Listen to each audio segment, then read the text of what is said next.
Tonight, we step into the damp cedar air of a 1900s Tacoma shingle grader. Standing beside the sorting table as the mill begins to breathe. There is no hurry here, only the slow rhythm of wood, hand, and eye.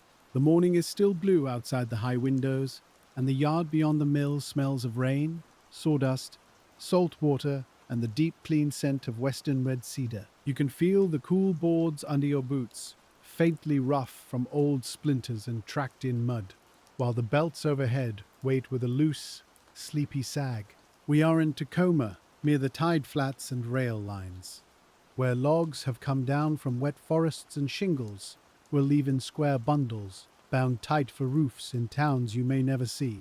The 1900s Tacoma shingle grader begins before the town is fully awake, because the work belongs to the first grey part of the day. You stand near the bins where cut shingles slide toward you, thin tapered pieces of cedar, pale gold on one face and reddish-brown on another. Some are smooth enough to catch the light. Some show knots, checks, bark marks, or crooked grain. Your job is to know them quietly, one after another, with the patience of someone reading the same simple sentence all morning. The mill warms slowly around you. A stove ticks in the corner. A line shaft turns with a soft thrum, and then the machines begin to wake, one belt at a time, until the whole wooden building seems to hum through its posts. You can smell warm oil now, mingled with wet cedar and iron dust. We stay close to the grading bench, where the noise is steady rather than sharp, and where your hands learn to move without waste. A shingle grader in Tacoma has to see quickly, but not harshly. You're not hurrying the wood. You're listening to what each piece tells you, through weight, color, and grain. A clear shingle goes one way, a lesser one another, and the poorest pieces find their own stack, useful still. They're not fit for the finer roofs. Even the cast-offs have a dry little clatter when they land, and that sound becomes part of the morning. The cedar comes to you from a longer story. Before it reaches your table, it has stood for many years in damp western soil, taking in fog, winter rain, and the quiet shade of other trees. Then it has been felled, cut into bolts, carried by wagon rail or water, and brought into the shingle mill, where men saw it into tapered pieces by machine. By the time you touch it, the forest has become a steady stream of small decisions. You pick up a shingle and turn it slightly toward the window. The light shows you the grain. Straight grain is what you want, because straight grain sheds rain cleanly and lies well on a roof. If the grain wanders, the shingle may curl or split too soon. Your fingers feel the taper, the butt end thicker and square, the thin end feathering away like a dry leaf. There is comfort in the plainness of the task. You look, you judge, you place. Then another shingle comes. The work asks for attention, but it doesn't ask for performance.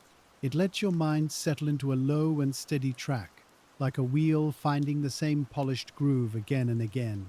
Tacoma in the 1900s is a city of timber, tide, smoke, and movement. Trains run in and out with a slow iron confidence, and ships take lumber across water that smells of kelp and coal soot. But here inside the mill, your world has narrowed to the table, the bins, the stacks, and the soft rasp of cedar against your palms. We don't need the whole city at once. We only need this bench, this hour, and the next pale shingle arriving. The first part of the shift belongs to sorting the fresh cut. The shingles come green, carrying moisture from the tree in the mill yard, and they feel cool when you lift them. A good one has a clean face, a sound edge, and a shape that promises it will lie flat. You notice tiny things, because tiny things matter in quiet trades. A hairline split near the butt, a knot no wider than a fingertip, a wavy cut left by a tired blade. You learn to separate flaws without resentment. The wood is not failing you. It is simply itself. A tree grows around branches, storms crowded slopes, and years of weather, and every shingle carries a little record of that life. Your work is not to make them equal. Your work is to find where each one belongs. The better shingles are set aside with care, often for roofs meant to last and look even under rain. These pieces are straight, smooth, and pleasing in the hand, with no loose knots or deep checks to betray them later. You stack them neatly, butt ends aligned, and the small pile grows by inches. Each added piece lands with a muted tap, and the table answers with a wooden note. Lesser grades still have a place. A shingle with some roughness may serve on a shed, a barn, a sidewall, or a roof where perfect appearance matters less than use. In Tacoma's shingle trade, nothing sound is dismissed too quickly, because cedar is too useful and labor too steady to waste without thought. You can feel that thrift in the way the bins are arranged. The mill gives every piece a chance to be known. By now your hands have begun to warm. Cedar dust clings to your cuffs. It settles in the creases near your knuckles and gives your skin a faint resin scent that lasts through dinner. The air is not clean in the modern sense, but it is full of recognizable things. Damp wood, oil, canvas belts, wool coats steaming near the stove, and coffee kept hot in a tin pail. We move with the hour as the light comes higher and the sorting table turns from a dim shape into a place of clear edges and familiar motions. As morning settles fully over Tacoma, the shingle grader's eye becomes the most trusted tool in the room. There are gauges, rules, standards, and names for grades, but much of the work lives in the practiced glance. You hold a shingle by the butt, let the thin end dip slightly, and see whether it twists. You run a thumb along the edge, feeling for raggedness. You look for sapwood, dark streaks, shake, and little breaks that might spread. The machines nearby do their work with force, but grading is different. It is quieter and more human. A saw can cut with speed, and a packer can bind bundles tight, but only your eye can decide whether a piece belongs with the best. The distinction is small, and yet whole shipments depend on small distinctions repeated faithfully across thousands of shingles. You may hear the sawyer feeding cedar bolts to the machine. Each pass gives a quick bite and release, a rhythm almost like breath when heard from a distance. The cut shingles slide away, thin and damp, carrying fine threads of cedar fiber at their edges. Sometimes one has to be brushed clean before you can judge it. Sometimes you pause just long enough to flick away a curl of wood that has caught near a knot. The grading names are plain, but they carry value. Clear shingles bring a better price, because roofers trust them to weather evenly. Lower grades are still saleable, but they must be bundled honestly. In the old timber towns, a mill's name could travel with its bundles, and a careless grader could send disappointment far down the rail line. So you become careful in a calm way, not tense, just steady. A good shingle has a kind of quiet confidence. You can feel it when you lift it. It has the right weight for its size, neither too punky nor too heavy with uneven wetness. Its surface is close-grained and sound. The color may be honey, rose, straw, or pale brown, because cedar changes from tree to tree, and no roof is ever made from one shade alone. You place that good shingle in the higher stack, and the pile grows with satisfying order. The butt ends form a squared face. The thin ends feather behind them.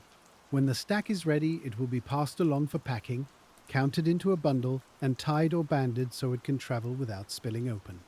But for now, it is simply a growing shape beside your hand. There is a small pleasure in the alignment. Anyone who has sorted paper, folded cloth, stacked kindling, or set type in a composing stick can understand it.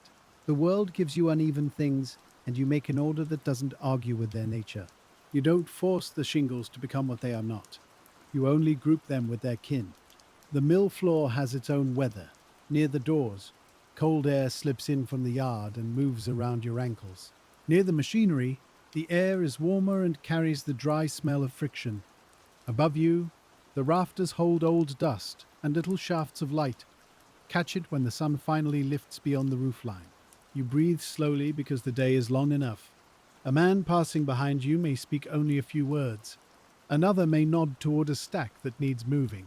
The work does not require much talk. It has its own language of lifted hands, slid bundles, scraped chairs, and boots on planks. We can imagine how, after weeks in the same place, you know who is near without looking, just by the rhythm of their steps. Tacoma's tide flats are not far away, and on damp mornings a faint briny smell pushes through the cedar. It mixes with coal smoke from locomotives and the sour sweetness of wet bark piled outside. If a door opens, you may glimpse Grey water, flat mud, sheds, stacks of lumber, and rails shining dully in the morning. Then the door closes, and your world becomes wood again. The human body adapts to repetition. At first, the eyes strain, and the fingers move too deliberately. Then the task settles into you. You begin to know the difference between a harmless mark and a real defect before you have named it in your mind. Your shoulders find a position that can last. Your breath follows the work. Shingle, glance, turn, place. And as the morning wore on, the first piles beside the grader had grown high enough to pass toward the packing bench, where the quiet judgment of the eye became the square weight of a bundle. The packer's bench is close enough that you can hear its rhythm. Bundles are made from counted shingles, arranged so their thick and thin ends balance, and pressed into a shape that can be handled by hand, cart, railcar, and warehouse. In a Tacoma shingle mill, a bundle is not merely a bundle. It is the mill's promise made portable. The grade must match the label, the count must be right, and the pieces must ride together without slipping apart. You watch your sorted piles leave the table. The better shingles keep their clean line even as they move.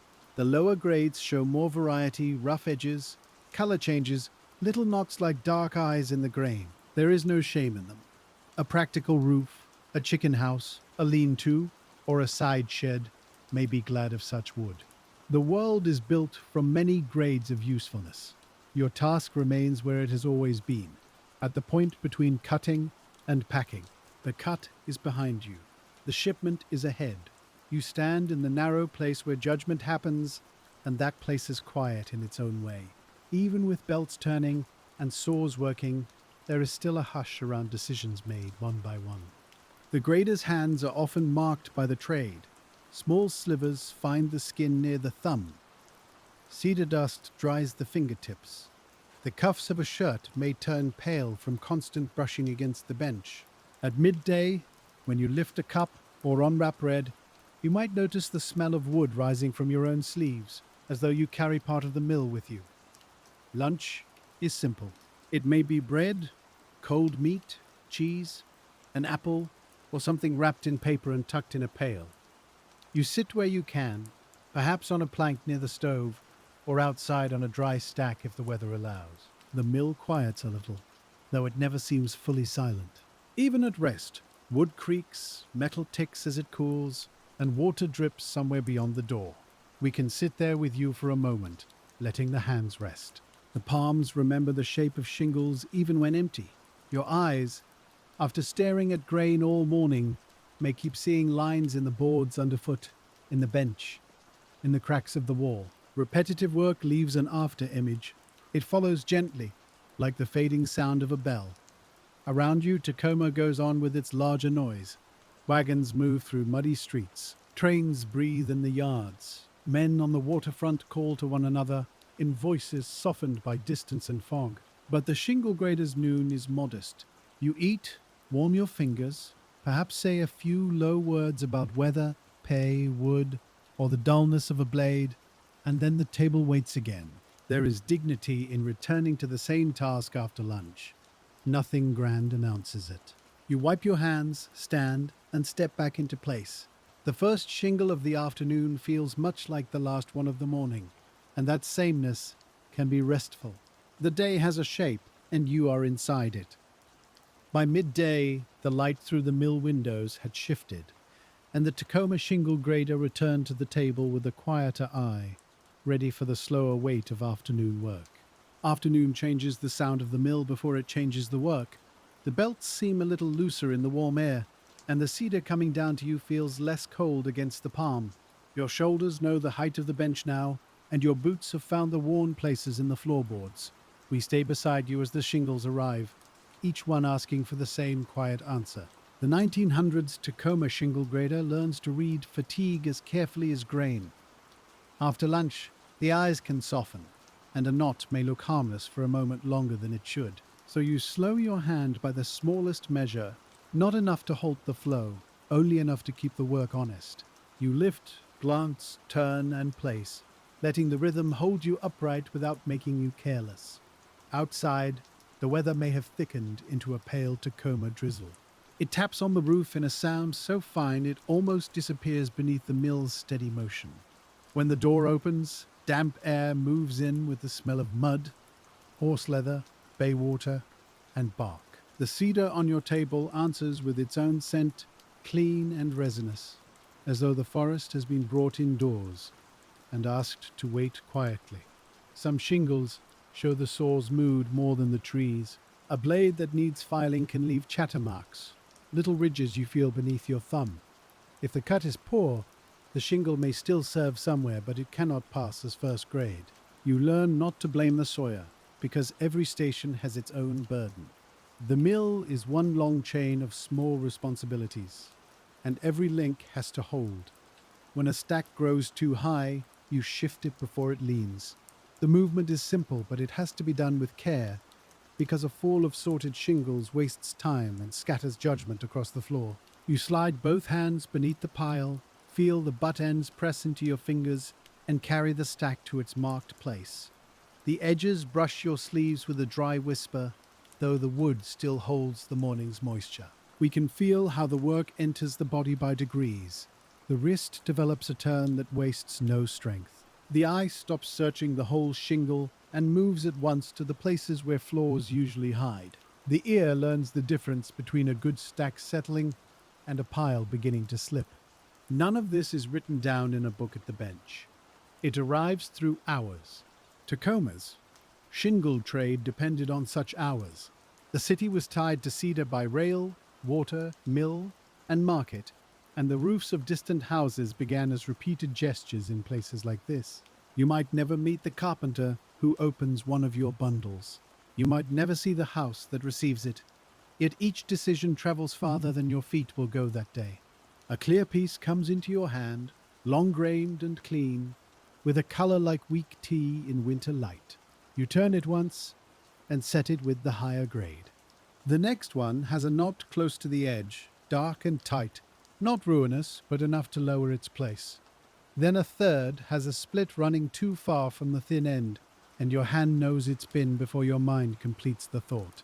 The afternoon is full of these small differences.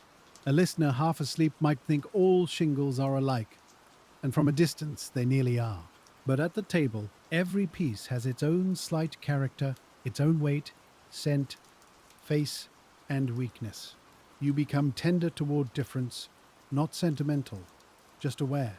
The world rarely arrives in perfect rows. As the rain softened over the yard, the work shifted from judging individual pieces to keeping the whole flow balanced, so the Tacoma shingle grader could move with the mill rather than against it. Keeping pace is not the same as rushing.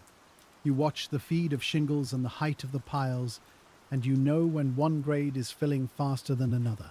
If too many pieces gather near your elbow, the table becomes cramped, and cramped work invites mistakes. So you clear space before you need it, slide a stack away, straighten a leaning row, and let the next piece come to a clean surface. The bench has marks from years of this same handling. There are pale, worn places where shingles have scraped across the boards, dark circles from old tins of oil or coffee, and cuts made by knives used for trimming loose fiber. Your hand may rest for a breath on a smooth patch polished by workers before you. We are never alone in old work. Even ordinary surfaces remember other hands. Sometimes a foreman passes near the grading station and pauses without speaking. He can see from the stacks whether the flow is sound. He can tell whether too many good pieces are being lost to lower bins or whether a grader is being too generous. The best work is balanced, because the mill needs honesty and yield together. Waste is noticed. Carelessness is noticed too. You feel the pressure, but it is a familiar pressure, not sharp. It sits in the background like the ticking of a clock. Every trade has its measures, and the Tacoma shingle grader's measure is the sorted pile. Even, believable, and ready for bundling. You are paid for attention made visible in stacks of cedar. That attention has weight. It can be lifted and tied. The shingles sometimes arrive with bits of bark still clinging near an edge. Bark has a different feel, duller and softer, and its color breaks the clean face of the wood. You rub it once with your thumb, deciding whether the piece is merely rough or truly unfit for a higher grade. A small curl of bark falls to the floor, joining the dust, shavings, splinters, and old cedar crumbs that soften the sound of footsteps. There is a smell particular to cedar dust when it warms in a room. It is sharper than pine, sweeter than wet sawdust, and clean in a way that can almost sting the nose. After a day at the bench, it settles into hair, shirt, and coat. You might carry it home through Tacoma's evening streets, past shop windows and boarding houses, with the scent rising faintly whenever you move your arm. The machinery keeps time around you. A belt flaps once where the seam passes over a pulley. A saw bites, a cartwheel squeaks outside. The packing bench answers with a thud and scrape. Beyond these sounds, there is the quieter percussion of your own station, the tap of selected shingles, the soft drop into lower bins, and the flat slide of a stack being squared. Afternoon light is less forgiving than morning light. It enters lower, sometimes showing flaws that the grey dawn had hidden, and sometimes throwing shadows that make harmless marks look worse than they are. You adjust your stance and turn the shingle to another angle. The work teaches you humility. Seeing is not one act. It is a series of small corrections. A younger worker might ask how you know so quickly. You could explain knots, grain, checks, thickness, and edge, but the full answer would still escape words. You know because you have held so many pieces that the wrongness of one rises into the hand. You know because the bench has trained you, and because long routine has made judgment quieter than thought. When the clouds opened a little and the room brightened, the task became almost luminous, and the Tacoma Shingle grader watched the cedar's pale faces pass like pages in a slow wooden book. Some pieces show fine vertical lines, close and even, like threads in woven cloth. These come from old-growth cedar, wood that grew slowly in deep shade and wet air. The rings are tight, and the grain gives the shingle strength. You do not need to lecture yourself about forests to feel the difference. It is there in the palm, in the steadiness of the piece, in the way it lies flat against the table. Other shingles feel lighter, more uncertain. They may come from younger wood, outer wood, or a troubled part of the bolt. A pale streak might mark sapwood, which does not weather like the heartwood people prize. A shake may run through the grain, almost invisible, until the piece flexes. You bend it gently, not to break it, but to hear what it admits. A faint crackle can tell you enough. The job asks you to be fair to materials. If a piece is good, it deserves its grade. If it is flawed, it deserves a humbler use. This fairness is plain, almost comforting, because it does not depend on mood. You may be tired, cold, hungry, or thinking of home, but the grain remains what it is. The work offers a steady object outside yourself. We can linger here, because this is where the quiet life of the trade lives. Not in the high talk of markets or the big numbers of board feet shipped, but in the repeated meeting between a worker and a piece of wood. Your thumb presses the edge, your eyes follow the grain. Your hand makes a choice. Then the next piece comes, and the world begins again. The Tacoma mill may employ sawyers, filers, packers, tallymen, yard hands, teamsters, and clerks, but the shingle grader stands at a gentle crossroads. You see the sawyer's success, the tree's character, the packer's future burden, and the customer's unseen roof. You are not above the others. You are simply placed where several quiet facts meet. The bench gathers them in front of you. There are times when the feed slows. Perhaps a machine needs adjustment, or a bolt has jammed, or someone is clearing waste from beneath a table. In that pause, the room changes. The saw's edge fades from the ear, and smaller sounds step forward. Rainwater in a gutter, a man clearing his throat, a chain settling, a shovel scraping sawdust from the floor. You straighten a stack and let your back ease. A pause is not idleness in a mill. It is a pocket of breath inside a hard day. You may brush cedar dust from your sleeves, check the labels near the piles, or take a careful drink from a tin cup. The water tastes faintly of metal. Your mouth is dry from dust and warm air. Then the machine starts again, and the stream of shingles resumes as if the pause had been folded away.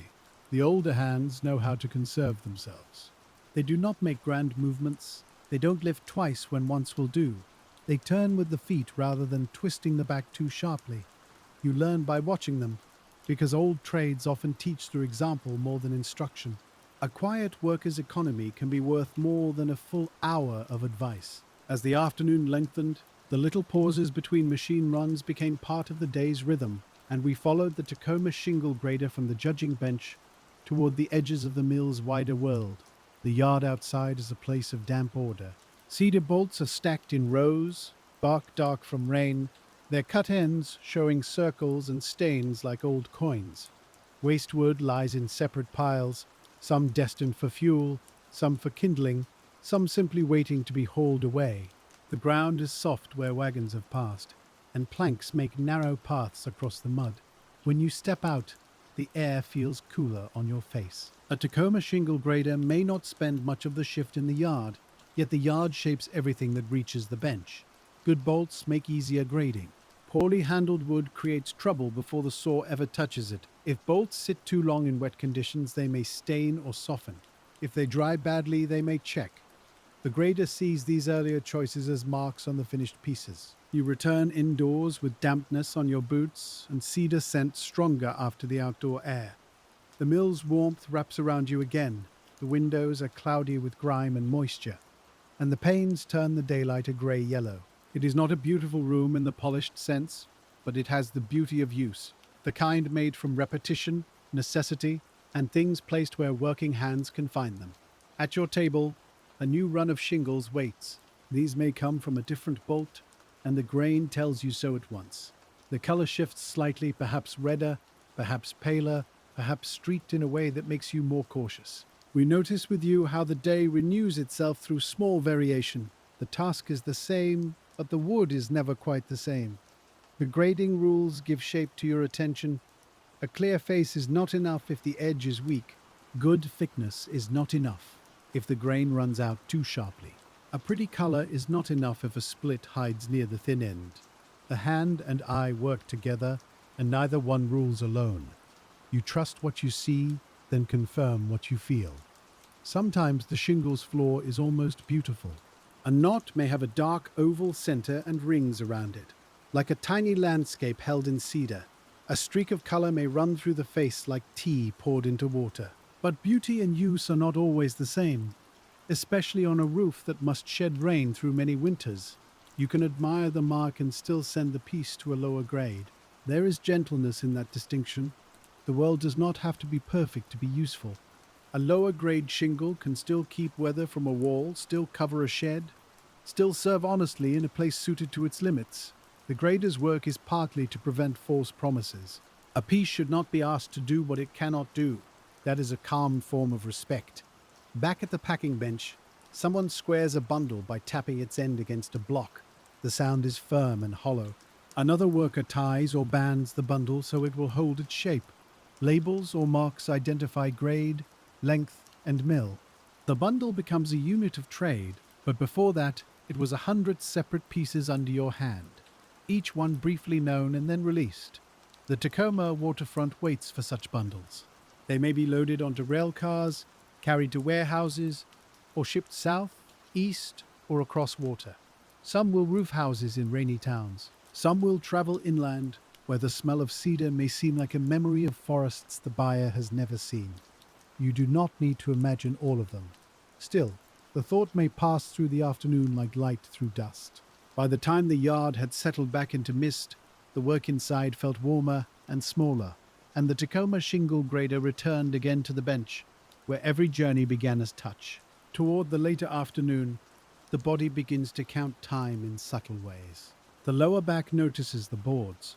The fingers are more sensitive where small slivers have brushed the skin. Your eyes blink more often against dust, and the lids may feel warm. Yet the hands continue, not heroically, just faithfully. Work like this is made from endurance that rarely announces itself. The table holds the evidence of the day. Fine dust gathers in pale drifts along the back edge. Rejected slivers lie near one leg. Good stacks rise and vanish, as packers carry them away. The bins have their own patterns of fullness. You can read the afternoon by the station's disorder, and then, piece by piece, you set that disorder right. A shingle grader in 1900s Tacoma knows the value of a clean work surface. Too much dust can hide a split. Too many loose pieces can confuse a pile. So you pause now and then to sweep the bench with a rough brush or the side of your hand. The dust falls in a soft sheet, and for a moment the boards show again, scarred, smooth, and ready. The light outside begins to lose its height. It comes through the windows at a slant, making the airborne dust visible in long, drifting bands. The mill's sounds seem heavier now, not louder, but more settled into the building. Every pulley has been turning for hours. Every bench has received its share of impact. The whole place feels worked through, like a coat worn warm by the body. Your own coat may hang on a peg nearby, smelling faintly of rain from the morning walk. Perhaps your hat rests beside a lunch pail. These small personal things mark your place in the mill without claiming much space. A worker's belongings are modest, but they matter. They remind you that the person at the bench has a life beyond the bench, even when the work fills the day. We can imagine a room waiting somewhere after the shift, with a stove, a basin, a chair, and perhaps the soft noise of family or boarders behind a door. But for now, we don't leave too quickly. Sleepy attention stays with the hands, because the hands are still here. Another shingle arrives. The grain runs straight. The butt is sound. You place it in the upper stack, and at the thought of home rest quietly beside you. Late in the day, mistakes can grow from wanting the shift to end. A good grader resists that small pull with patience. You look fully at the next piece, and then the next, refusing to let the coming evening steal accuracy from the present hour. This is not stern discipline. It is simply the habit of finishing the same way you began, with the wood deserving your attention. The sawyer may slow the feed as the supply of prepared bolts runs down. The packer may glance toward the clock. Someone near the door may speak of the weather clearing or of a train due in the yard. These signs gather gently. The day is beginning to fold itself inward, but the bench remains active and you remain with it. The Tacoma Shingle grader's afternoon does not end all at once. It loosens by degrees. A stack is finished. A bin is cleared.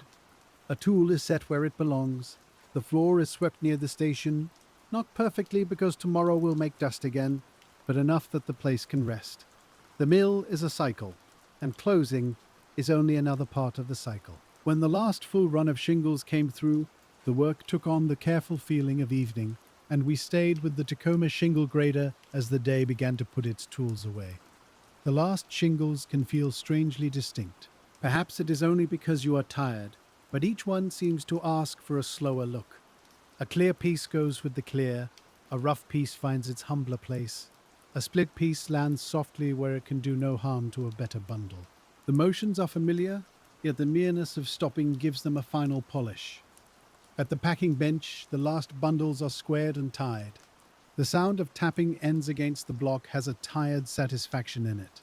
A bundle lifts with a certain compact heaviness, cedar pressed into a shape a man can carry.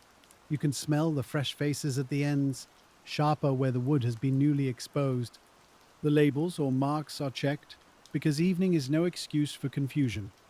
A tally may be made perhaps by a clerk or foreman, counting bundles by grade and length. The numbers belong to the mill's business, but they also record the day's handwork. Behind every mark are hours of lifting, judging, stacking, and tying. You may not see your name in the tally. Most workers do not. Yet your attention is hidden inside it, as surely as grain lies hidden inside a roof. The cleaning begins in practical layers. Loose shingles are returned to their places. Waste is gathered. Tools are hung or laid flat. A broom moves across the boards, pushing cedar dust into ridges that catch around nails and cracks. The broom makes a dry, hushed sound, quite different from the machines. It is the sound of a room being allowed to exhale. You brush your sleeves and look at your hands. Fine dust clings to damp places near the fingers. A tiny splinter may need to be eased out with a knife point or fingernail. The skin smells of cedar and iron. The wrists feel used, but not empty. There is a kind of sleepiness in the muscles that belongs only to repeated work, honestly finished. The machinery winds down one part at a time. A saw stops first, then a belt slows, then a pulley turns lazily before settling. The sudden absence of motion is almost a sound of its own. You hear the building creak around the quiet. Rainwater slides from the roof. Someone laughs softly near the door, not loudly, only with the relief of men coming back into themselves after a shift.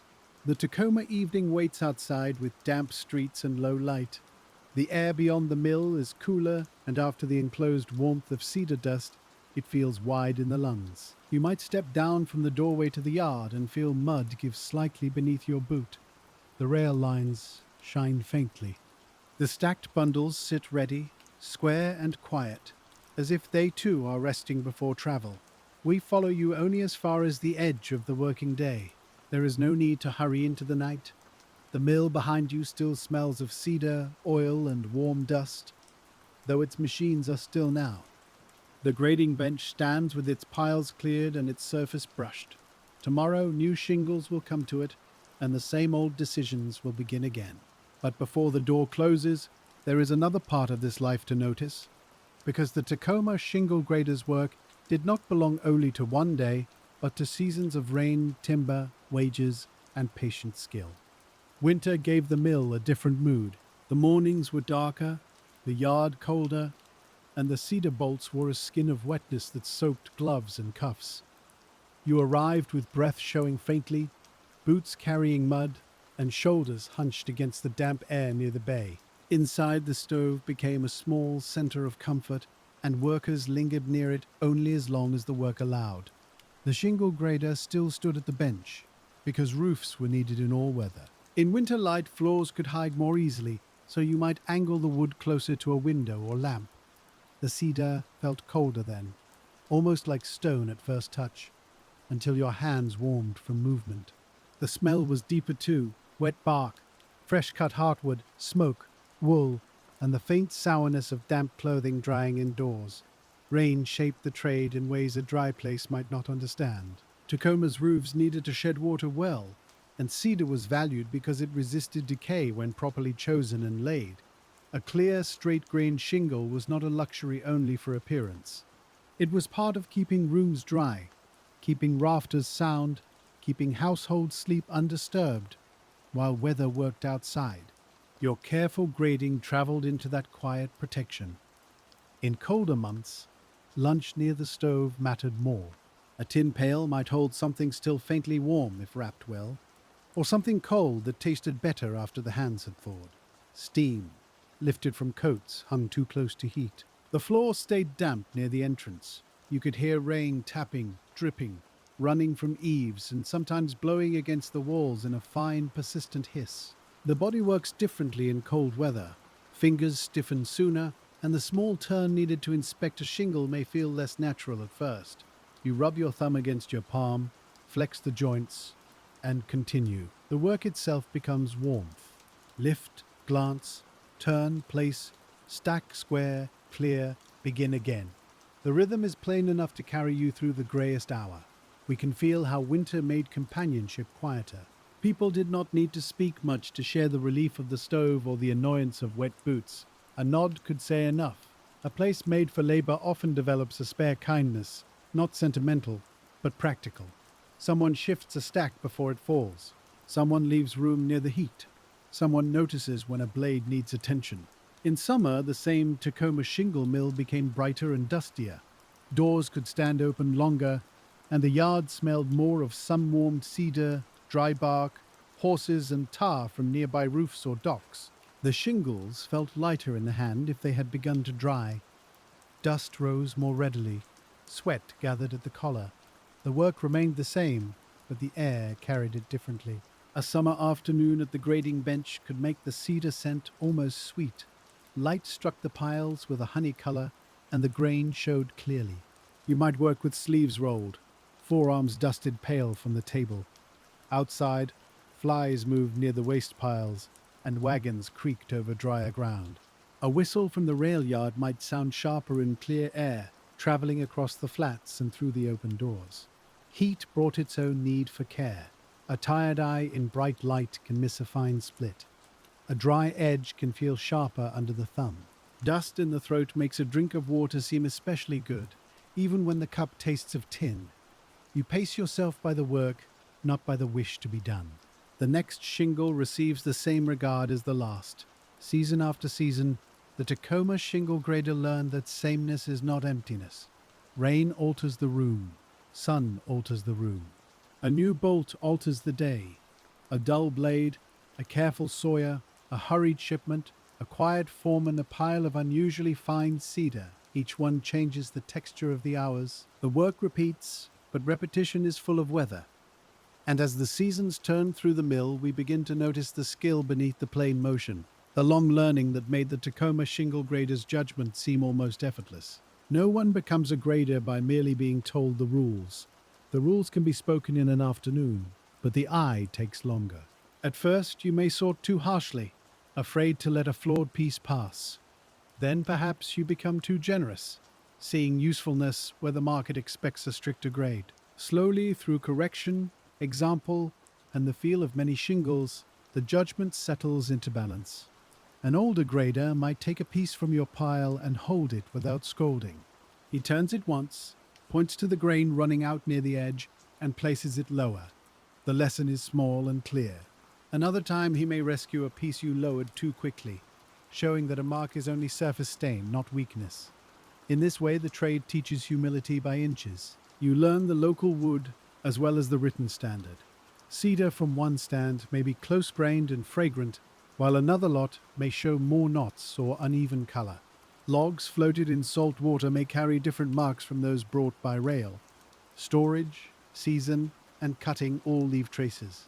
The Tacoma shingle grader becomes a reader of origins, though the reading stays close to the hand. There is a kind of memory that lives below language. After enough days, your body remembers the weight of a sound shingle. Your thumb remembers how a hidden split feels before it opens. Your eye remembers the shadow cast by a knot that will trouble a roof later. This memory does not feel dramatic. It feels ordinary, and that is why it can be trusted. The mill's grading standards connect your private skill to a wider world. Buyers expect consistency. Roofers depend on it. A bundle marked as a high grade should not surprise the person who opens it. In an age when distant business often moved through reputation, a Tacoma mill that shipped honest bundles protected its name one shingle at a time. You helped protect that name quietly. Still, the work was not abstract loyalty to a company. It was also wages, rent, food, shoes, coal, and the weekly arithmetic of living. A grader's attention had a direct line to household needs. When you stood at the bench, you were not only sorting wood for roofs, you were trading hours of sight and touch for the necessities waiting beyond the mill door. That knowledge could sit heavily some days. Yet even then, the work itself might offer steadiness. The shingle in your hand does not ask about rent.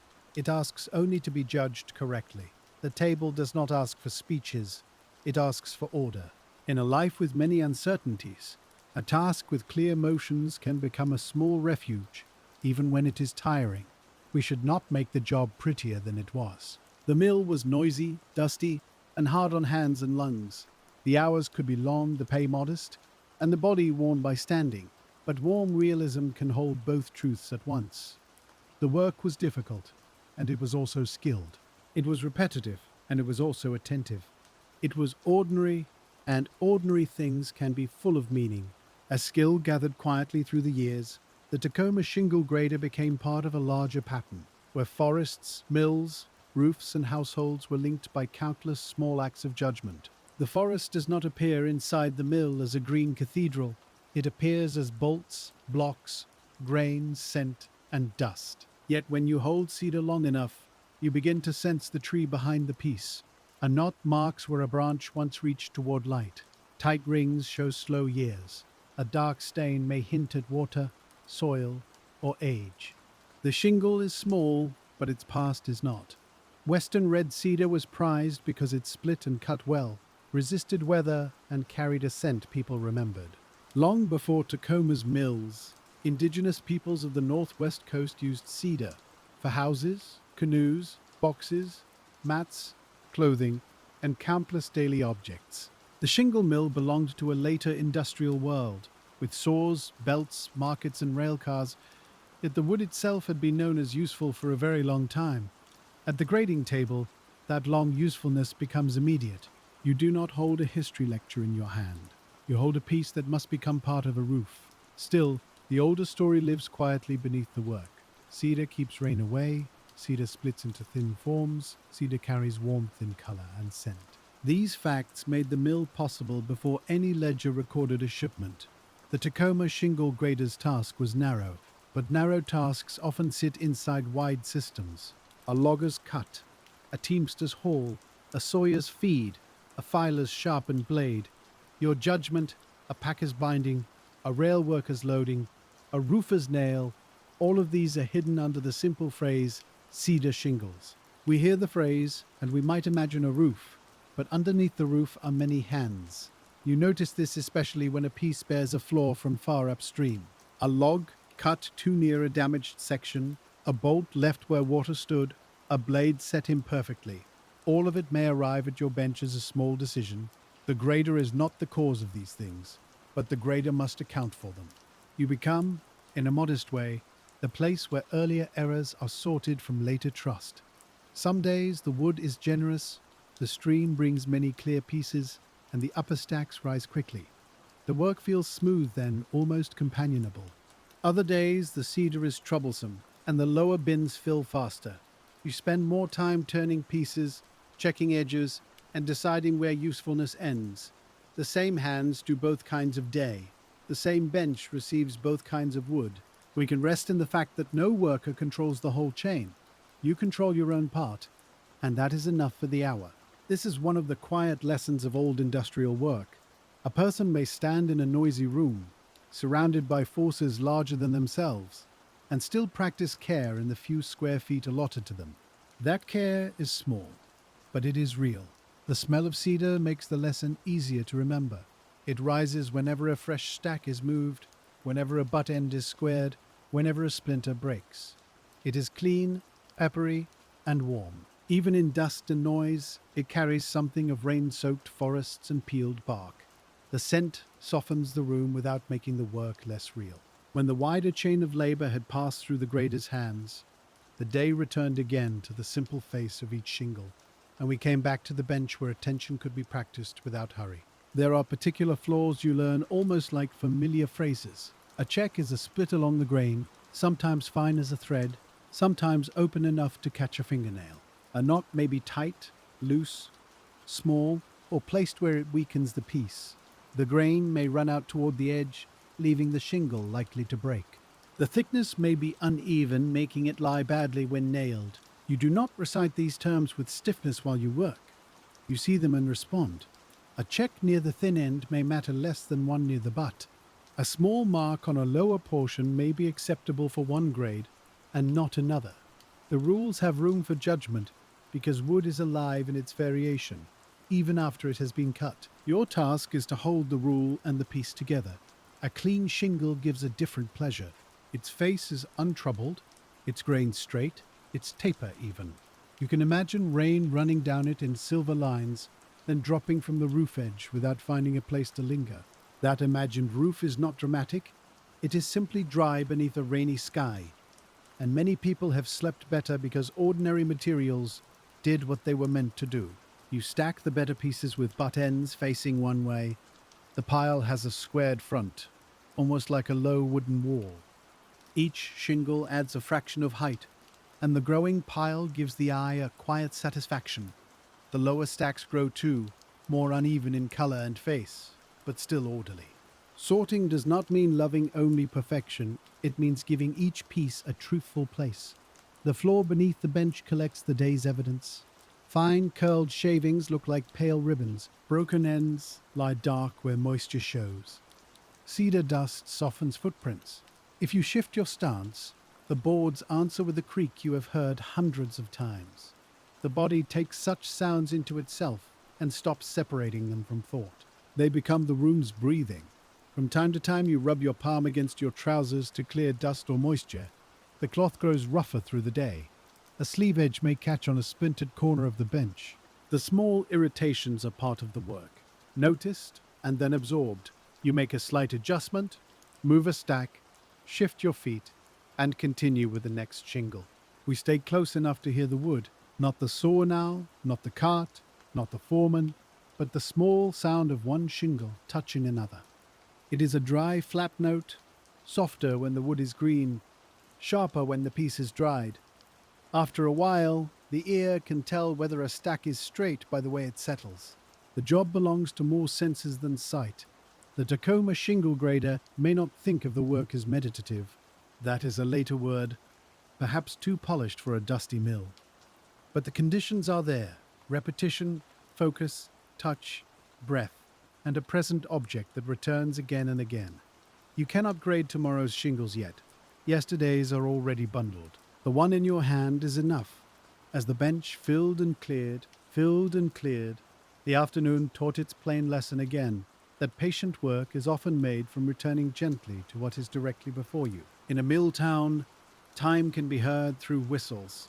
A whistle marks starting, stopping meals, shifts, trains, or the movement of industry across a whole neighborhood. When it sounds, it travels over roofs, water, stacks of lumber, and muddy roads. At the grading bench, the whistle may reach you softened by walls and machinery. You hear it, but your hand still finishes the piece it holds. The clock, if there is one visible, matters less than the flow of material. Work ends when the shift ends, but the inner clock is made from piles. A certain number of bundles by noon, a certain clearance before stopping, a certain fullness in the bins that tells you whether the packers are keeping up. Industrial time is measured by hours, but felt through accumulation. You may have started the trade as a younger worker doing rougher tasks, carrying, sweeping, feeding, or helping where a hand was needed. Grading required trust. Someone had to believe your eye would not cost the mill through waste or complaint. So when you stand at the table as a shingle grader, you stand in a role earned through attention. It is not glamorous, but it is recognized. Recognition in such places is often quiet. A foreman stops correcting you as often. A packer trusts your piles. A sawyer listens when you mention a cut running poorly. The work community speaks through fewer interruptions, smoother handoffs, and the absence of trouble. You become part of the mill's rhythm when others no longer have to think around you. There can be pride in that, though it may not be spoken. Pride does not need a polished certificate. It can live in a straight stack, a sound bundle, a clean tally, or a buyer who orders again without complaint. It can live in the knowledge that your hands know what they are doing. The feeling is modest, but steady enough to warm a damp morning. Still, the mind may wander during easy runs. You might think of the street outside, of rent due, of a letter waiting, of a child's cough, of a pair of boots needing repair. The hand continues while the thought moves gently elsewhere.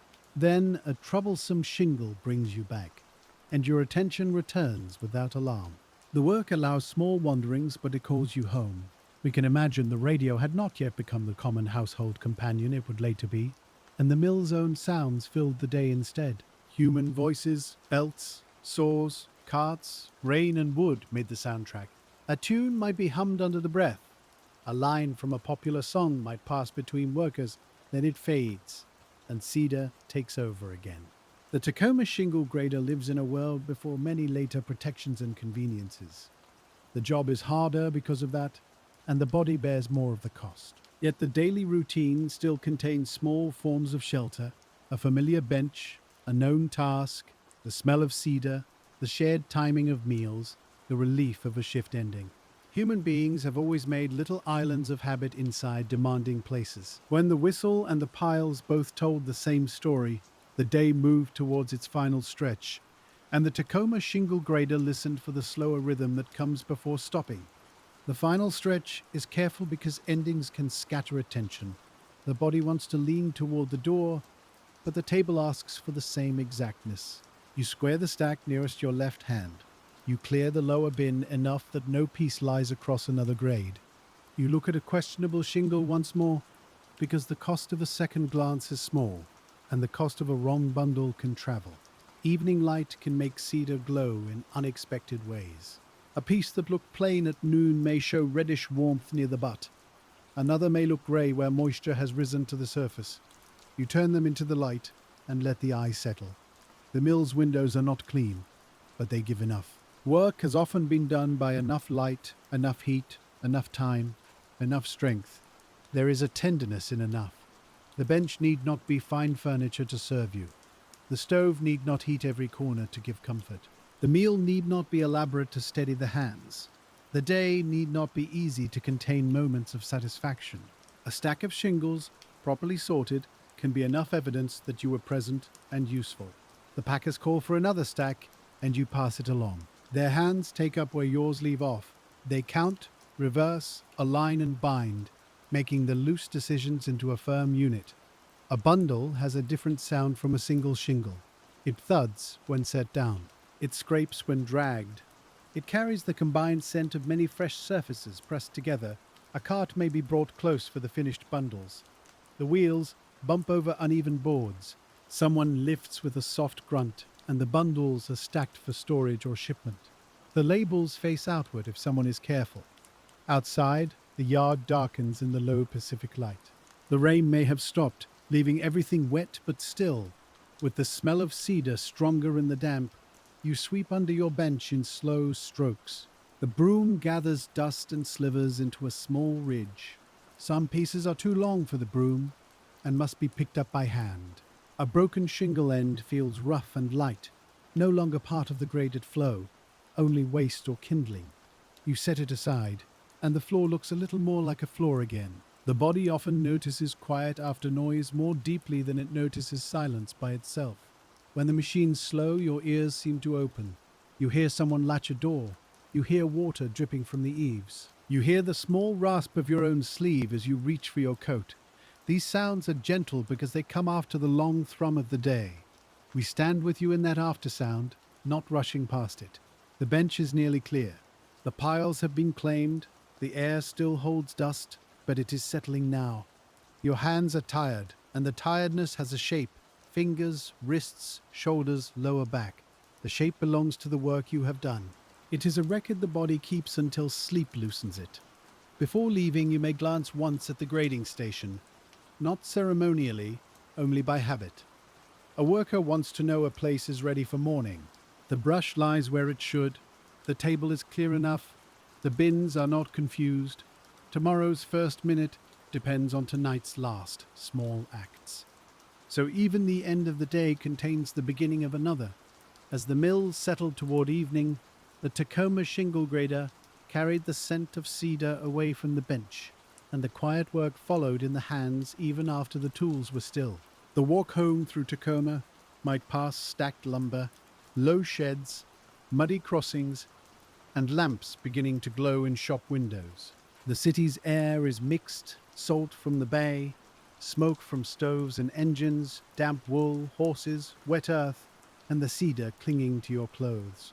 You are no longer at the bench, yet the bench remains in the shoulders.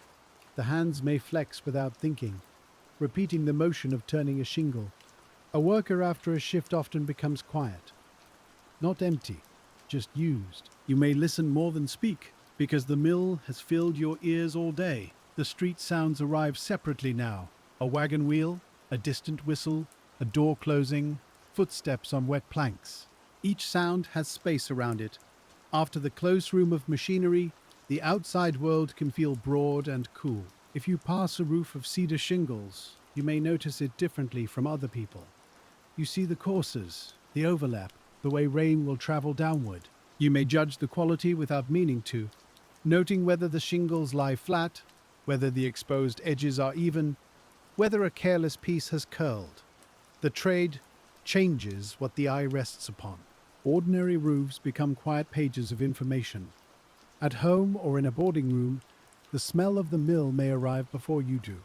Cedar in the coat, dust in the cuffs, a little resin on the fingers. Washing helps, but the scent lingers. It is not unpleasant, though it belongs to labor. It carries the day into the evening meal, into the chair, into the first heaviness of sleep. The body releases work slowly. The back eases when you sit. The wrists ache only after they are still. The eyes, freed from scanning grain, may enjoy the plainness of a wall, a cup, a lamp flame, a window darkening. We can feel how sleep begins at the edges of such a life, not with drama, but with the gradual lowering of need.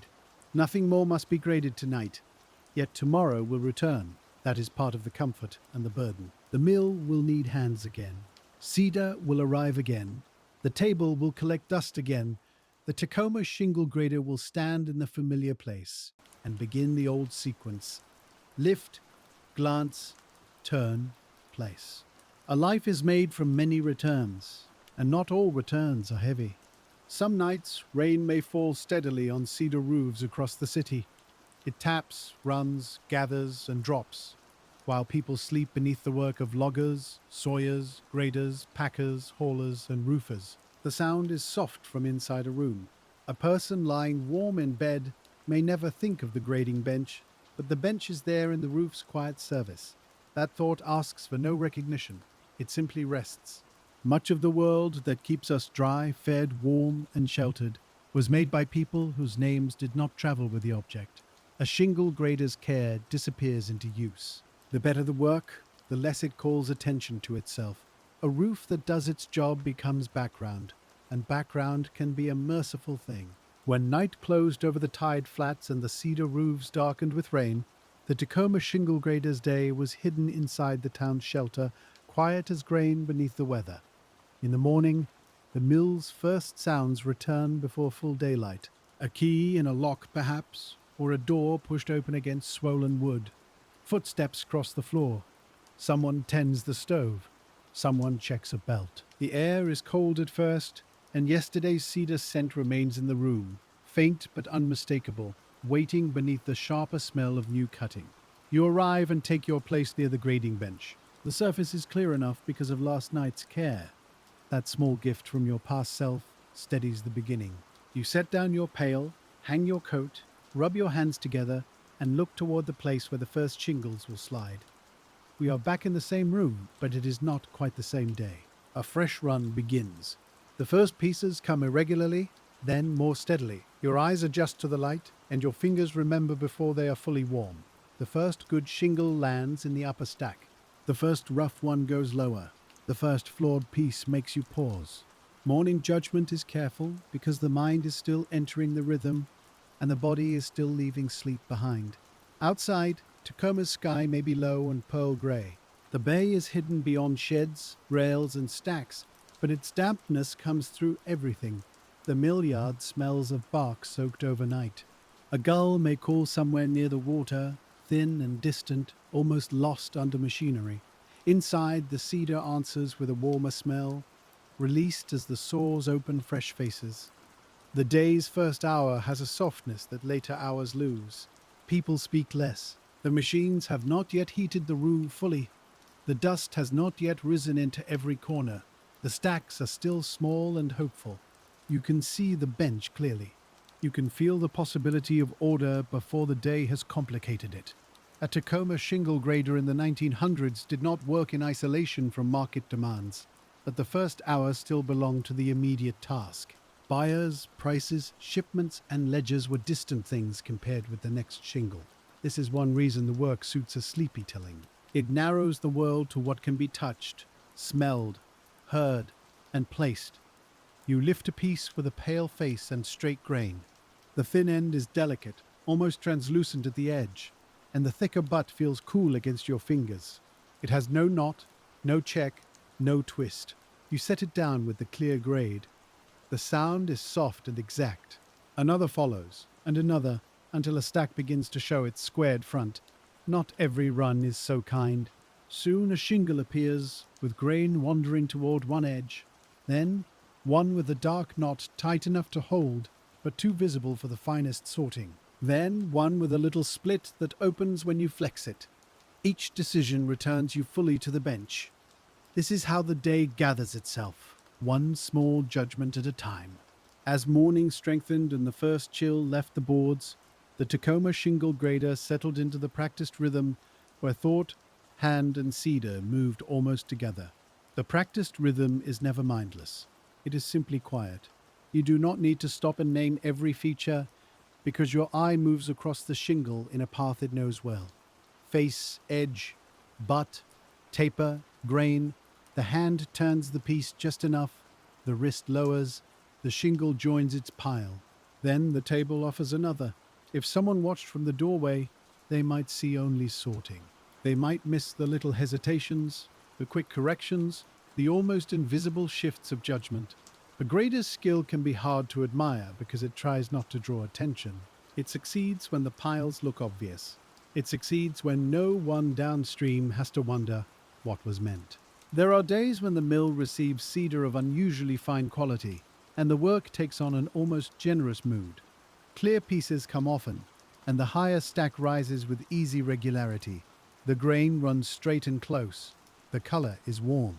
The smell is strong and clean. Even the saw seems to cut with a smoother sound when the wood is cooperative. On such a morning, you might feel a quiet pleasure at the bench. Not excitement, not haste, just the satisfaction of good material meeting practiced hands. The stack grows straight. The packer's work becomes easier. The tally will please someone later. For now, it is enough that the wood is sound and that your hands know what to do with it. Other mornings begin with troublesome cedar, and the table asks for more patience. A bolt may yield many shingles with small knots, wandering grain, or uneven taper. The lower piles grow quickly, and each piece needs a little more looking. This kind of work tires the eyes, but it also proves the grader's value. Easy wood merely sorts itself.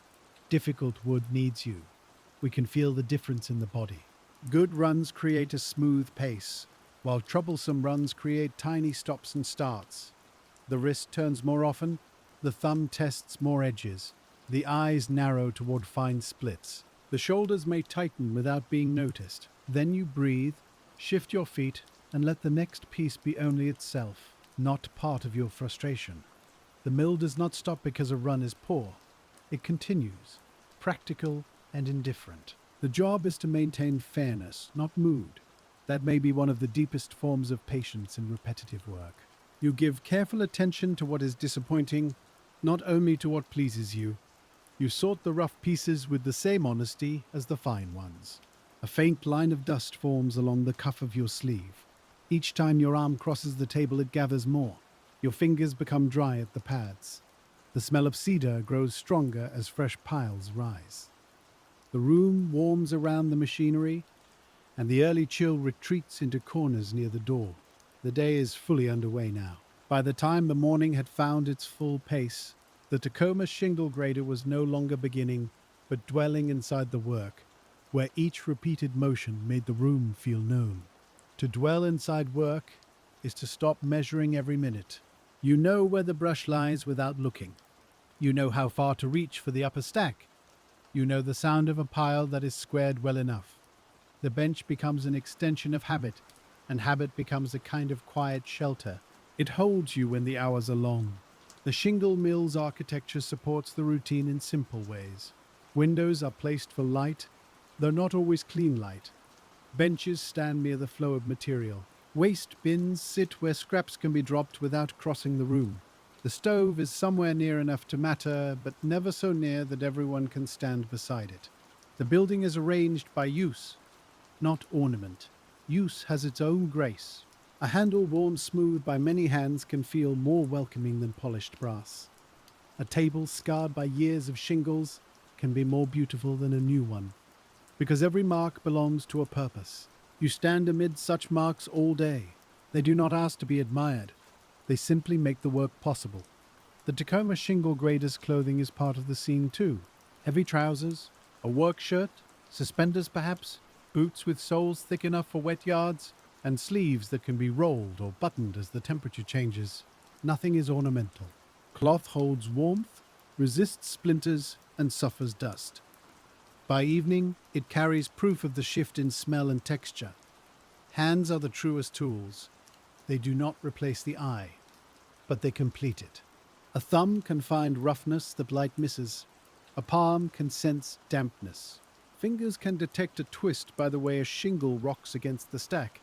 The hand also takes the cost, small cuts, dryness, soreness, and the occasional sharp splinter that makes you pause, breathe, and continue. There may be gloves for some tasks, but fine grading often wants direct contact. Too much cloth between skin and cedar would dull the judgment, so the hand stays close to the material. This closeness is intimate without being sentimental. You know the wood through touch because the job requires it, and requirement becomes familiarity over time. The flow of shingles can become almost hypnotic. Pale face, red edge, dark knot, straight grain, rough corner, clean butt, slight split. You do not list them aloud. They pass as impressions, each one brief and complete. We stay with that passage because it is the heart of the work and because its rhythm is kind to a tired mind. Outside, a wagon may arrive with more cedar. You hear the wheels before you see anything, then the low voices of men in the yard. The mill's appetite continues, timber comes in, shingles go out, waste piles grow, bundles stack, and the grading bench receives the stream in the middle. The old industrial day is a series of arrivals and departures, with the worker standing calmly between them. And as the arrivals and departures continued, the Tacoma Shingle grader's world narrowed again to the living details of the bench, where even silence had a texture beneath the sound. Silence inside a working mill is never complete. It is made from quieter layers beneath louder ones. You hear the rub of cedar on wood, the dry fall of dust, the small knock of a stack being straightened, the faint squeak of a floorboard when you shift your weight. These sounds do not interrupt the work. They hold it together, like low stitching in cloth. The smell of the room changes hour by hour. Morning brings damp cedar and cold iron. Midday brings warm oil, dust, and food unwrapped near the stove. Afternoon brings deeper wood scent, sweat in cloth, and the sour dampness of waste bark near the door. By evening, the whole mill smells used, not spoiled, just filled with the day's labor. Your eye also learns the colors of work. Fresh cedar can be pale gold, dull cream, pinkish brown, or reddish heartwood, and the shades shift as surfaces dry. Bark is darker and flatter. Knots hold shadow. Dust softens everything with a pale film. The room itself may be brown, grey, and amber, a place where color comes not from decoration, but from material. A small knife may lie nearby for trimming loose fibers or easing out splinters. It is not the main tool, but it belongs to the bench's quiet equipment. A brush, a gauge, a pencil, a tally mark, a cup, a rag, all have their place. The grader does not need many things. The work is mostly attention, and attention travels light. When the feed slows, you may use the moment to square the higher stack. You press gently along the side, align the butt ends, and feel the pile settle into a neater shape. That simple act can be soothing. There is a pleasure in making edges agree. The world outside may be muddy and uncertain, but this small stack can be made true. The human mind likes such truths, not because they solve everything, but because they give the hands a place to rest. A straight pile, a clean table, a grade honestly kept, a tool returned. These are modest forms of order, but modest order can be deeply comforting, especially when the day has been long and the weather presses low over the town. The Tacoma Shingle grader's work is full of touchable boundaries. This pile, not that one. This grade, not another. This piece sound enough, this one less so. The boundaries are not cruel. They are practical. They help the wood find its proper use, and they help the worker move through the day without being lost in 1,000 undecided things. We can stay here, in the calm of decisions made, one by one. The mind does not need to leap ahead.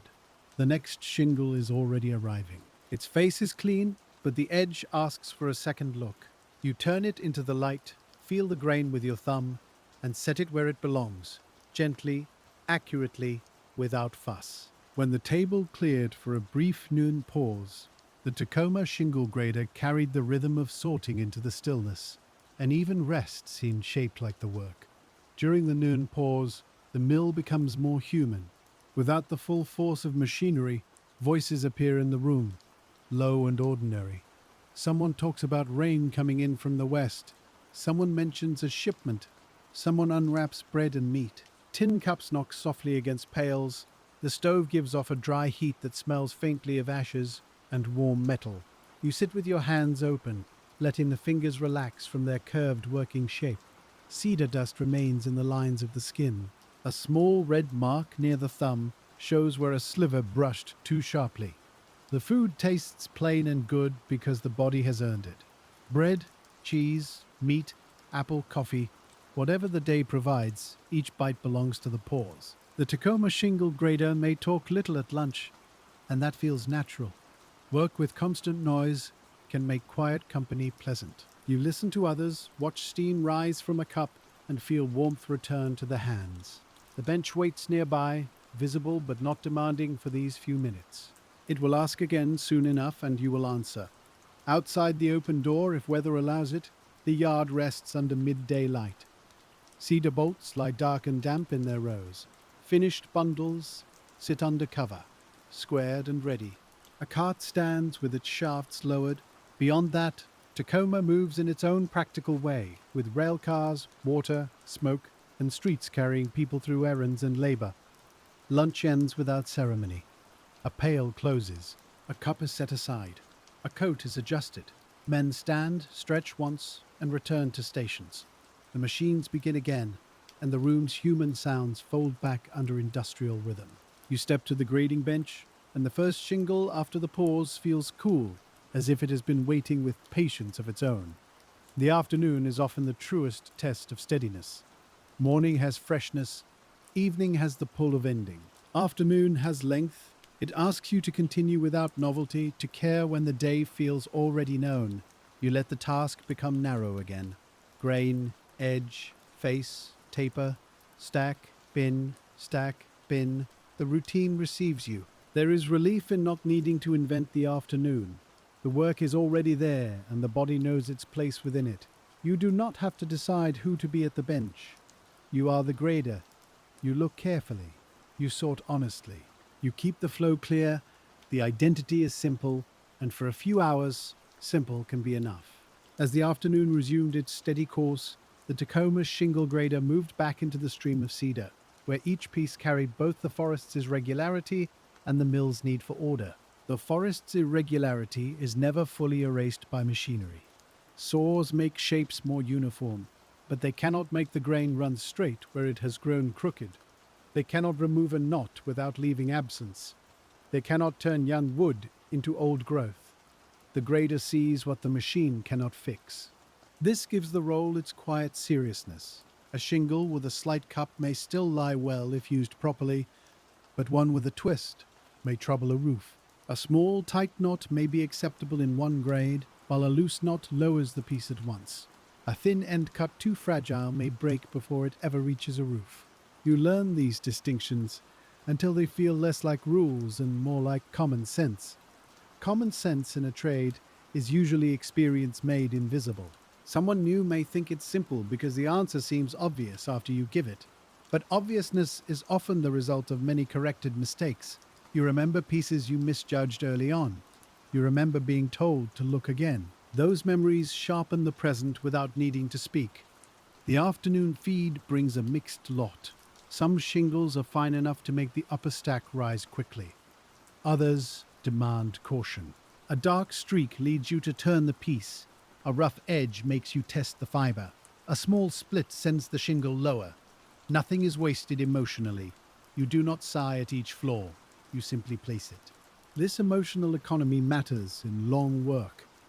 If every rough piece troubled you, the day would become too heavy. If every fine piece excited you, the day would become too bright and tiring. Instead, the grader cultivates a middle warmth, alert but calm, pleased by good wood, fair to lesser wood, and steady through both. It is a quiet art of temperament. We can borrow that temperament for a while. Let the next piece be what it is. Let it be seen without hurry. Let it find its pile. There is comfort in a task that does not require drama to be meaningful. The cedar passes through your hands, and your hands answer in a language older than talk, the language of sorting, placing, and preparing. The mill's walls hold afternoon heat. Dust clings to the window glass, softening the outside world. The air near the ceiling is warmer than the air near your boots. Somewhere, oil warms around a bearing. Somewhere else, a broom waits for evening. The room feels complete in its plainness, as if every object has been worn down to purpose. A worker brings another stack from the cutting area, and you make room with a practiced slide of your forearm. The new shingles have a stronger fresh-cut scent. Their faces are damp enough to shine faintly. You begin again. There is always a beginning inside the middle of repetitive work, because each fresh stack resets the hand and eye. When a new stack arrived, with the scent of rain-dark cedar still rising from it, the Tacoma Shingle grader entered another small round of judgment, and the afternoon deepened around the bench. This stack comes from cedar, with warm red tones near the heart. The pieces look rich at first glance, and richness can tempt the eye. You remind yourself that color is only one part of quality. A beautiful shingle may still hide a wandering grain. A plain one may be sound enough for the better pile, so you look beyond color, kindly but firmly. The first few pieces are good, straight, clean, even. They land together with a satisfying sound. Then one shows a check near the butt, fine but long enough to matter. You place it lower. Another has a small bark inclusion along the edge. Another is too thin at the wrong place. The stack's beauty becomes more complicated, and your judgment follows it patiently. This is how many human tasks unfold. From a distance, the material looks simple. Up close, it asks for discernment. A bolt of cloth, a line of type, a tray of fruit, a row of bricks, a bundle of shingles, each becomes a world when someone's work depends on knowing its differences. We stand with the shingle grader because this small knowing is worth honoring. The bench's surface grows damp in places where green shingles have rested. Fine dust sticks there and darkens. You wipe it away because a wet patch can catch debris and mark the next piece. The rag is rough, already stained with resin and dust. It smells strongly of cedar. Even cleaning has the scent of the trade. Your feet shift on the floorboards. One board has a slight give, and you know it well enough to avoid standing there too long. Another place is smoother under the heel. The body maps a workstation with great accuracy, though no one asks it to draw the map. You know where to reach, where to stand, where not to lean, and how far a stack can grow before it needs moving. The afternoon sound becomes steady enough to disappear, then returns suddenly when something changes. A belt slips and is adjusted. A saw note sharpens as it meets harder grain. A cart bumps too heavily over a threshold. Each change reaches the ear, and then the old rhythm reasserts itself. The mind settles again like dust after a footstep. Tacoma's damp climate is present even indoors. Metal tools may feel cool when first touched. Wood swells slightly. Clothing holds moisture near the hem. The cedar itself carries water into the room, and grading green shingles means living close to that dampness. Yet the mill is also warm from motion, friction, bodies, and stove heat. The air is a mingling of wet and dry, cold and warm. You learn to work within such mingling. A shingle may feel damp but still sound. A dry edge may be brittle. A stain may be superficial. Nothing is judged by one sign alone. The grader's wisdom is cumulative, gathering sight, touch, smell, sound, memory, and the day's conditions into a single quiet placement. As the red-toned stack found its grades and moved toward the packers, the Tacoma Shingle grader's hands returned to their easy path, carrying the afternoon toward its last broad hour. The last broad hour before evening has a soft heaviness. It is not yet time to clean, but the body knows the day is turning. The light lowers. The foreman's steps may come more often. Finished bundles are moved with more purpose, so the floor will be clear. The piles at your bench seem to ask for tidiness earlier than they did in the morning. You continue to sort, but you also begin to think about closure. This stack should be finished before stopping. That bin should not be left confused. A questionable piece should be decided now, not abandoned for tomorrow's first sleepy look. The end of a shift is made from these small acts of foresight. Tomorrow's piece is prepared by today's tired hands. A few pieces come through with broken thin ends. They may have been damaged in handling or cut from a weak section. You feel the break, inspect the remaining body and decide its use. The broken edge is rough against your finger. A splinter catches, then lets go. You place the piece lower, and the sound it makes is duller than the sound of a clean one. The body is tired enough now to appreciate every smooth motion. A good shingle that needs only one glance feels like a kindness. A stack that squares easily feels like cooperation. A packer who clears your pile before it crowds the bench feels like good company, even without words. Long work teaches gratitude, for small efficiencies, because they save strength drop by drop. We can feel the evening coming through the windows. It is not darkness yet, only a thinning of light and a cooling near the floor. The dust in the air turns faintly golden or grey, depending on the weather. Outside, the yard sounds change as loads are secured and tools are gathered. The mill's day is beginning to gather itself inward. The Tacoma shingle grader remains at the center of one modest circle. Shingles arrive, are known, and depart. The circle has repeated all day. It has repeated across many days. It will repeat after you. There is peace in recognizing a circle that does not need to be broken. It is enough to move through it well. A final fresh pile may be brought to the table, not large, but enough to carry the hands towards stopping. You look at it with a quiet inward measure. Yes, there is time. The pieces slide toward you, and the rhythm resumes. Lift, turn, see, feel, place. The words are not spoken, but they could be. They are the plain poem of the bench. When the last broad hour began to narrow, the Tacoma shingle grader worked with a gentler exactness, making sure the day would end in order rather than haste. Exactness near evening is slower, not because the work has become uncertain, but because tired care wants room. You turn a piece fully toward the fading window. You test a split with light pressure. You align the upper stack before it leans. No movement is wasted, but none is clipped short. The day deserves a clean ending. The packers are nearing their own finish. Bundles sit in rows, compact and square, with ends showing the layered pattern of many shingles together. A tied bundle has a satisfying firmness, as though the loose stream of the day has been gathered into something that can sleep. You can smell cedar strongly when several bundles are stacked close, a dense, warm scent rising from their pressed faces. A clerk or tallyman may mark the day's output in a book. The pencil moves across paper while your hands still move across wood. Those marks will matter to owners, buyers, and accounts, but they are distant from the tactile truth of the bench. The book says quantity and grade. Your body knows the weight of them, the dust of them, the way each stack grew and vanished. The difference between recorded work and lived work is wide. A ledger compresses a day into lines. A worker carries it in shoulders, hands, ears, and breath. Neither record is false, but one is quieter and more complete. When you wash cedar dust from your fingers, the water clouds slightly, and a part of the day goes down with it, leaving only the scent behind. The last pieces of the small pile come through. One clear, one lower, one rejected for a split too deep to ignore, one good enough after a second look. The final shingle does not announce itself as final until it is placed. Then the table is empty in front of you, and the emptiness feels larger than its size. The stream has stopped. You do not leave at once.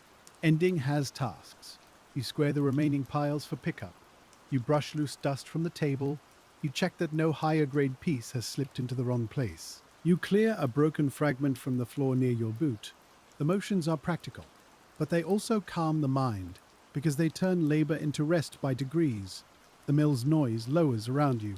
A saw goes silent. A belt slows. Voices become easier to hear.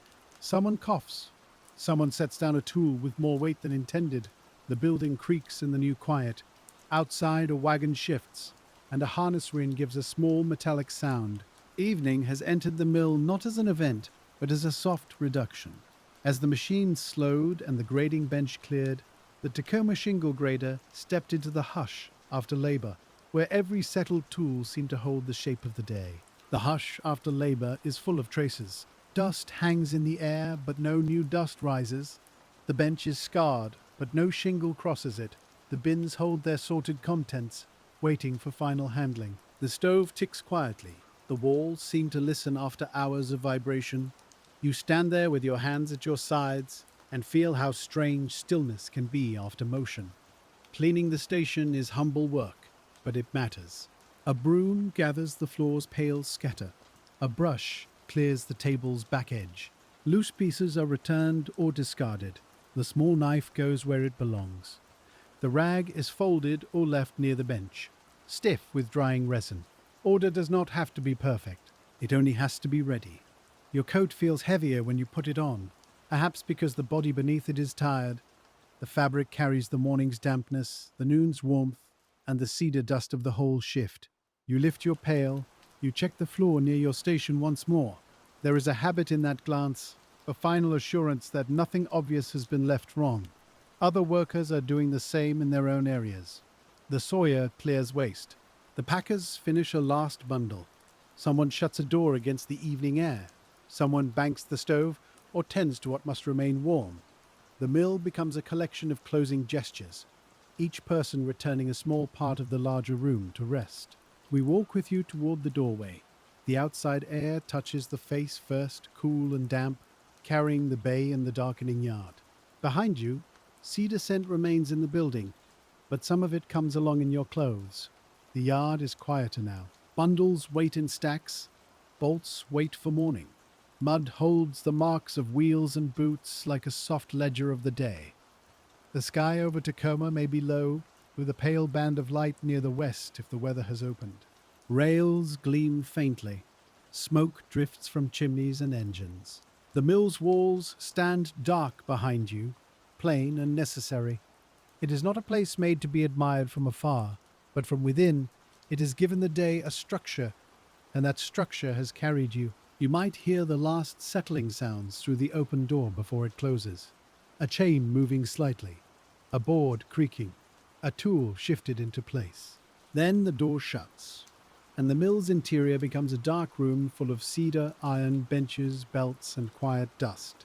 The grading table waits without impatience. It has waited before. It will wait again.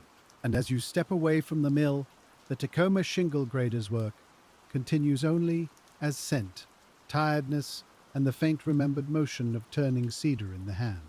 The remembered motion may stay with you through the first few streets, while your hands hang empty and still seem to weigh each invisible piece.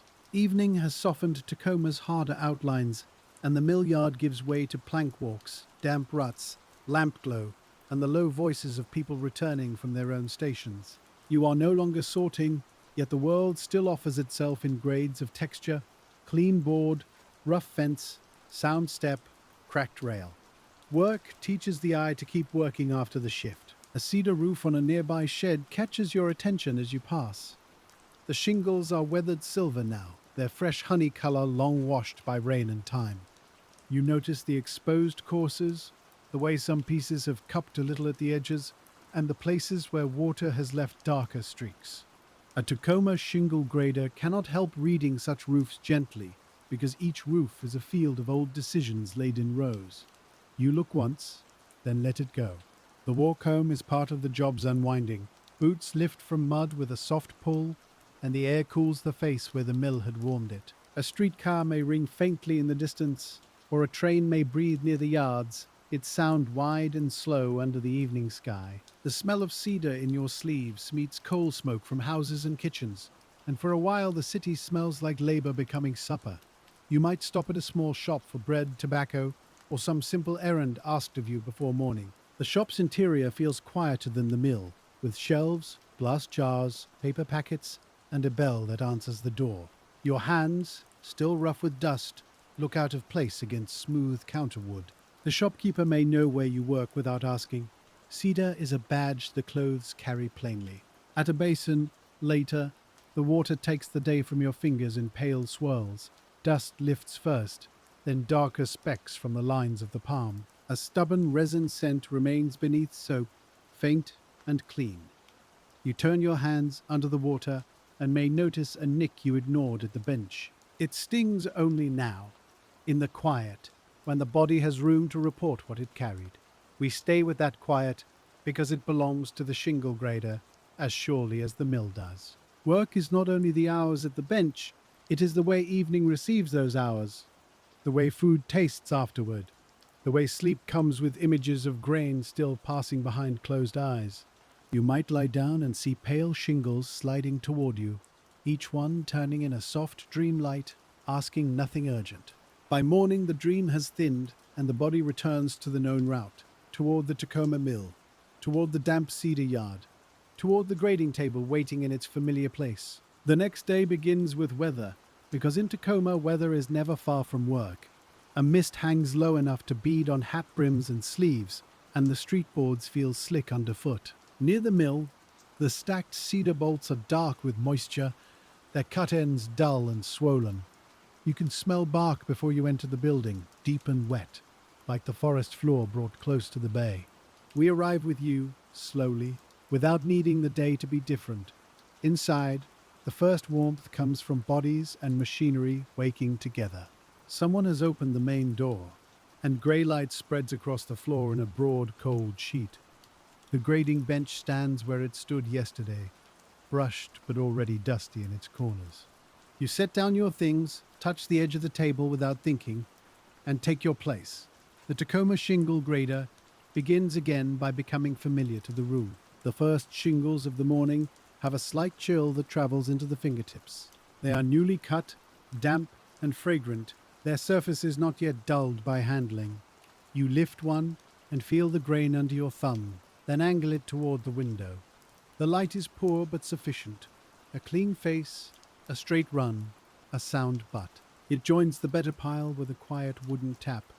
A second piece is less certain. There is a little shake near the thin end, the kind that could open later under weather. You bend it lightly, listening through touch, and the wood gives a faint complaint. Lower grade, the third carries a small dark knot near one edge. Its place is different again. Already the day has become a series of calm distinctions, and your hand moves with yesterday's knowledge. The mill's noise builds around the grading bench, but we keep our attention near your hands. The broader room can thrum and turn, yet the work before you remains intimate. Each shingle is close enough to smell. Each edge is close enough to catch the skin. Each decision is small enough to be made without speech. This is how a day in an industrial town becomes personal, through repeated contact with material.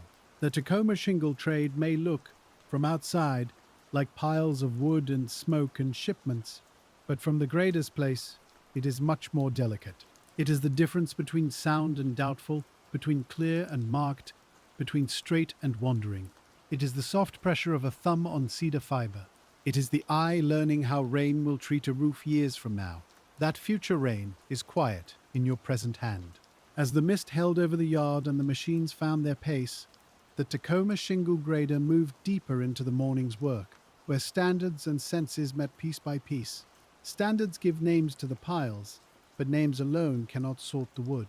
You may have a higher grade for clear, straight pieces, another for sound but marked pieces, and still another for rougher material with limited use. Different mills and markets may use different labels, and the language can shift over time, but the practical heart stays steady. The better pile must be genuinely better. The lower pile must not pretend. You learn to think of the roofers who will later open the bundles. They need to trust what the label says. If they expect clear shingles and find knots, their day becomes harder and the mill's name suffers. If they buy a lower grade, they accept its limits, but even then they expect honesty within the grade. A Tacoma shingle grader helps maintain that quiet trust across distance. It begins with looking closely. A shingle's length matters, though your table may handle a steady size for a given run. Its butt thickness matters too, because a roof needs overlap and strength. The taper should be even enough that the piece lies properly under the next course.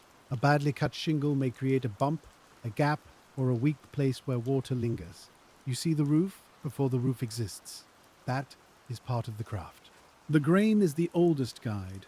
Straight grain means the shingle will tend to behave, shedding water and resisting warping better than one cut across wandering fibers. When grain runs out at the side, the piece may split away. When it twists, the roof may show it later. You don't need to call this science while you work. You simply know that wood follows its own lines, and rain follows weakness. Some flaws are obvious at once. A split wide enough to see from across the bench needs no debate. A broken corner tells its own story. A loose knot cannot be made trustworthy by wishing. Other flaws are more subtle, and those are where the grader's skill earns its place.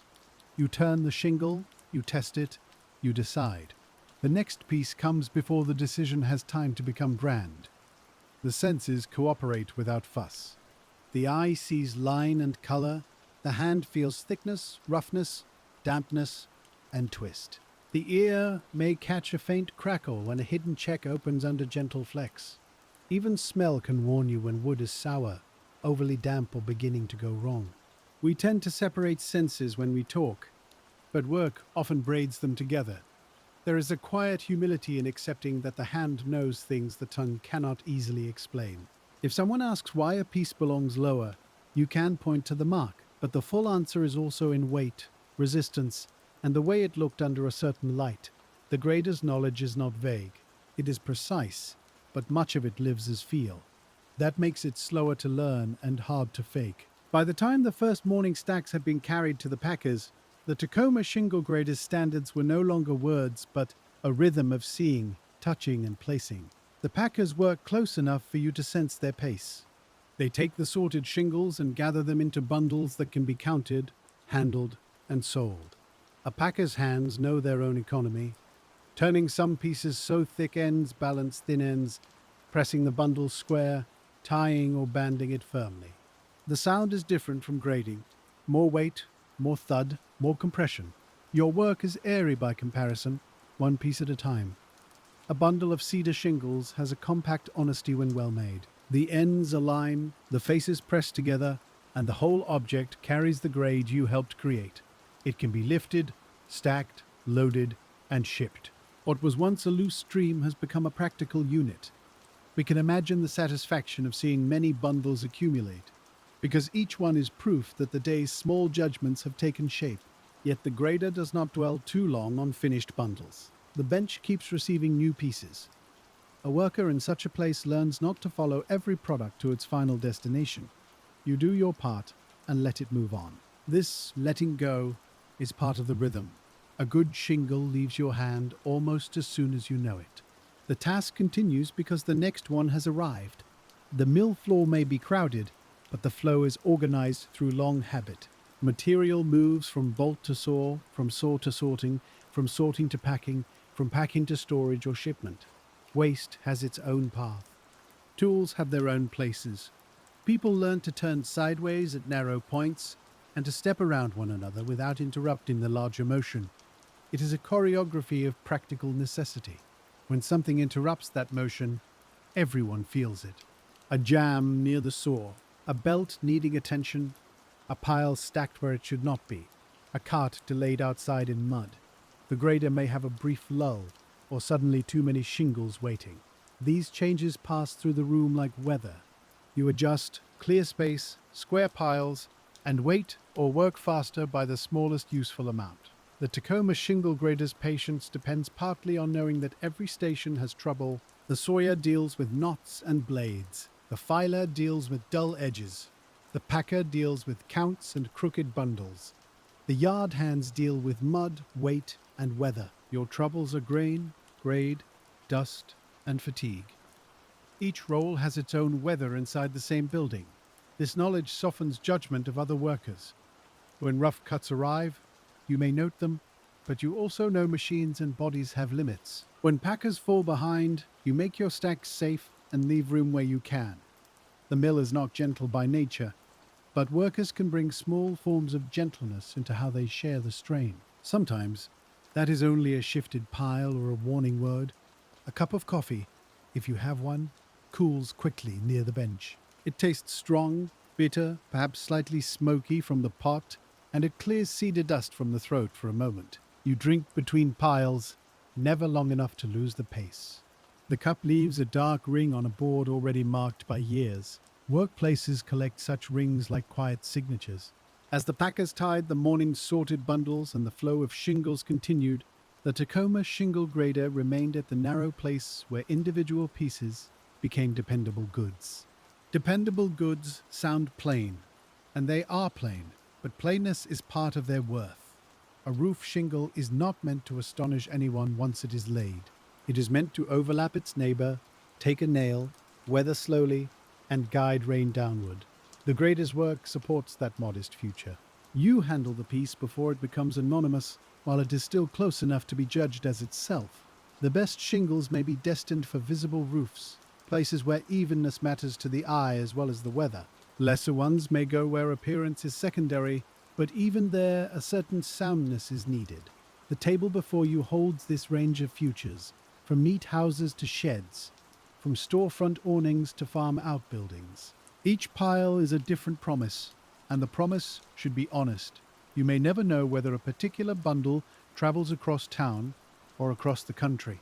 Tacoma's rail connections and waterfront made movement natural. Lumber products could leave by train or ship, carried into markets beyond the damp northwest. A bundle stacked in the yard may later sit in dry inland light, its cedar smell surprising someone far from the coast. Your hand has been part of that quiet journey. The thought can be pleasing if it comes gently, not pride in a loud sense, but a feeling that your small station touches wider life. A roof in another town might hold back rain because you noticed a flaw. A carpenter's day might go smoother because the grade was true. A buyer might order again because the bundle matched its mark. These things are not dramatic, yet they matter. The mill owner may think in shipments and accounts, while the worker thinks in hours and wages. Both views meet in the bundle. The bundle is money, shelter, transport, inventory, and labor made compact. At the grading bench, though, it begins as touch. You lift one piece and decide. If the script of industry has a smallest written mark, here it may be the sound of cedar placed in the right pile. We stay with touch because it keeps the world from becoming too large. The tide flats, the forests, the market, the city, the railroads, all are present, but softly. The shingle in your hand is the part you can hold. Its edge is rough. Its face is damp. Its grain runs true or not.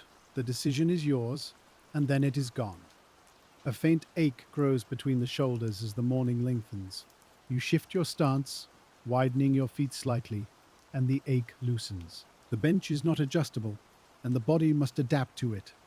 Old workplaces often asked bodies to fit fixed things, fixed tables, fixed hours, fixed machines. Workers learned small strategies to last, changing posture, saving steps, sharing lifts and resting hands during pauses.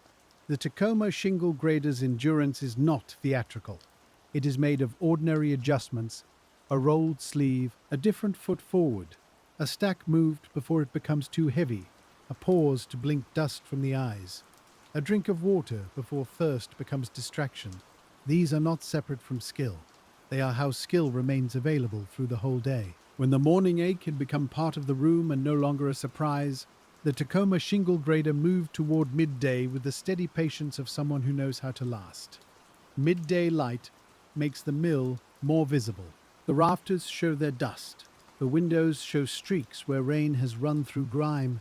The floor shows the pale fan of sawdust near each station. Faces are clearer now, lined with work, concentration, and the mild inwardness of people doing repetitive tasks. The room is neither cheerful nor gloomy. It is occupied, and occupation gives it warmth. At your bench, the piles have risen and gone several times. Each disappearance is the packer's arrival, the handoff between one kind of attention and another. You may exchange a word, perhaps about the quality of the current lot. The packer may say, "These are packing well," or "These are giving trouble." You nod, because his trouble is downstream from your decision, and his words may confirm what your hands have sensed. The current lot has more uneven grain. You slow your glance slightly. A shingle with run out too near the edge goes lower. Another with a small surface mark stays higher because the structure is sound. Distinguishing appearance from function is part of the work. A mark may look ugly and mean little. A nearly invisible split may matter greatly. The grader learns not to be fooled by either beauty or plainness. This lesson reaches beyond wood, though you may not phrase it that way while sorting. The surface is only part of the truth. Some things that look rough can serve well. Some things that look clean may fail under weather.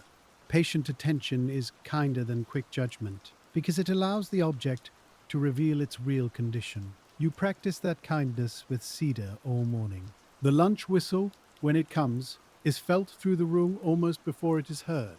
Bodies ease, hands finish their current motions. No one wants to stop with a piece undecided. You place the shingle you are holding, square the nearest pile, and step back from the bench.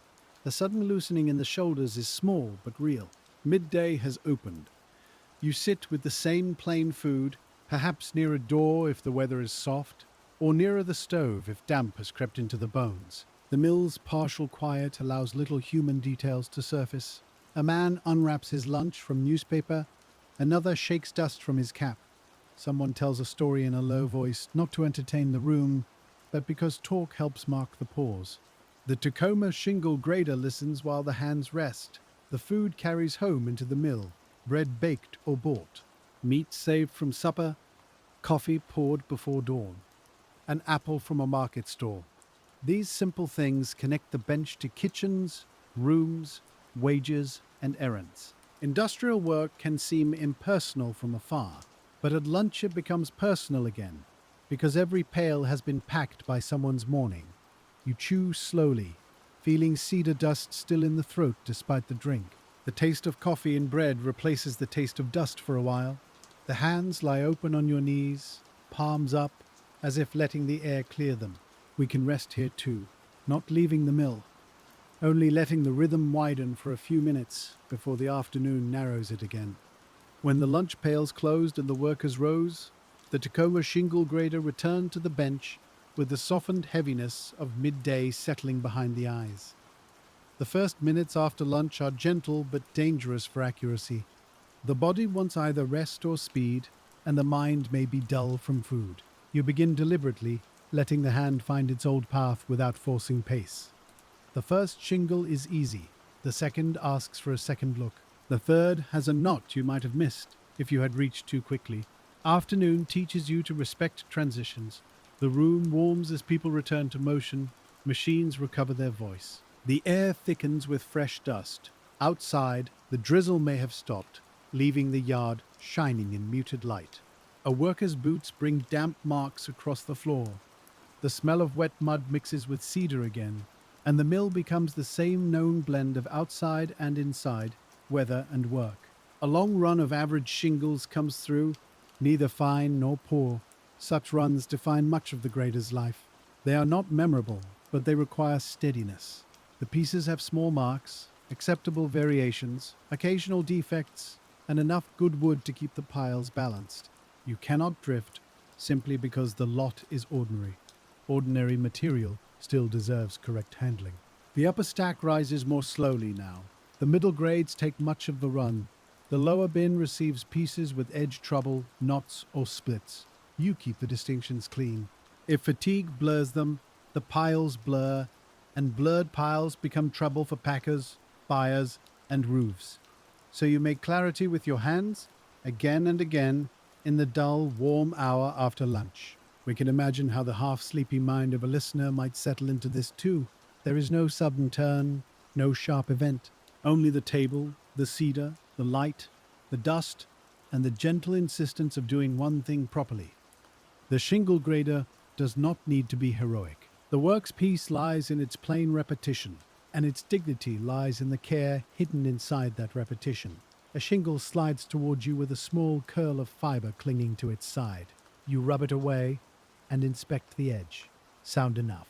It goes to its grade. Another carries a dark streak that looks concerning until you turn it, and then it proves only color. Another seems fine until your thumb finds a soft place near the butt. Lower. The senses keep talking in low voices. The afternoon carries the smell of the packed bundles now. Cedar pressed together has a warmer scent than loose shingles, deeper and less sharp. It comes from stacks near the wall where finished work waits.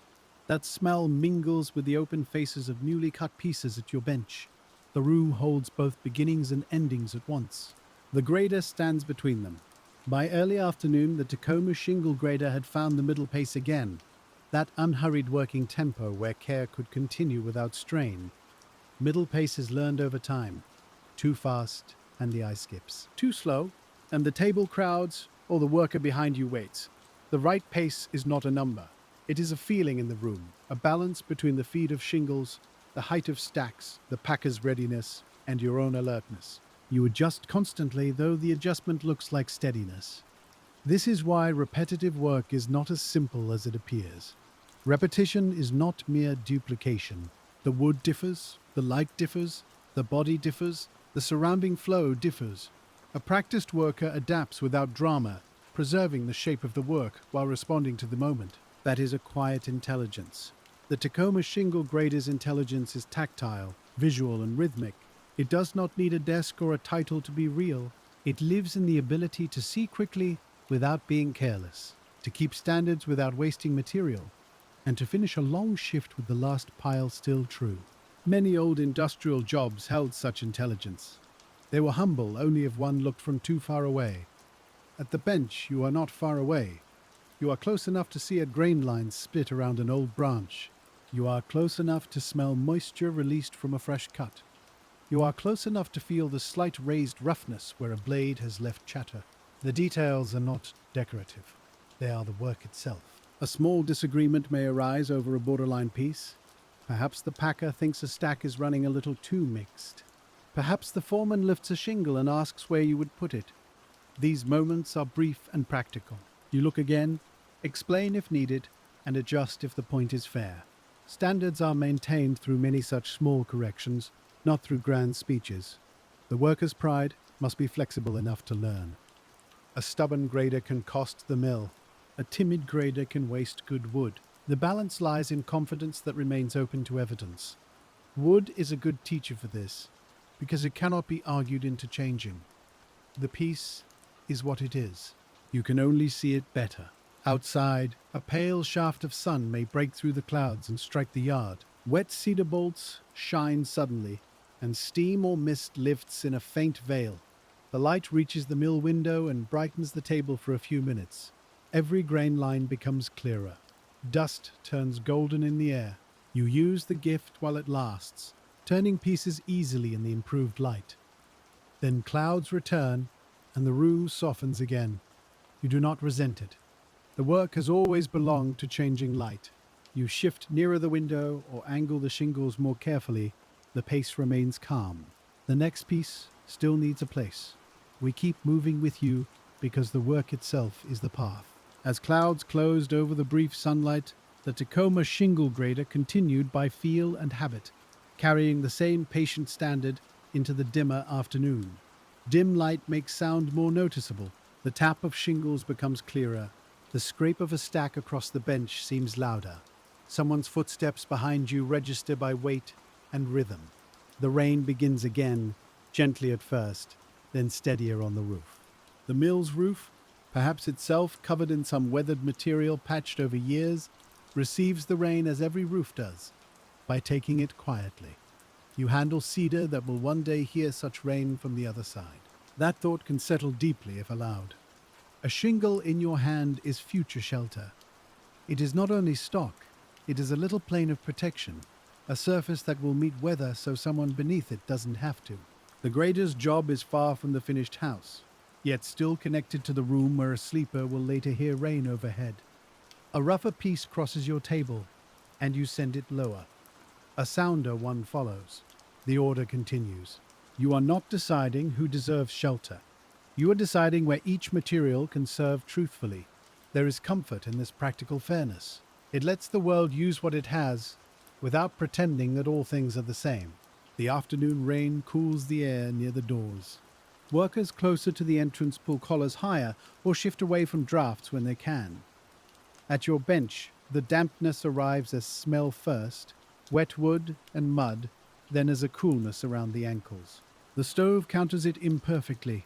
The body lives between temperatures, warm hands from work, cold feet from the floor, dry throat from dust, damp cuffs from the day.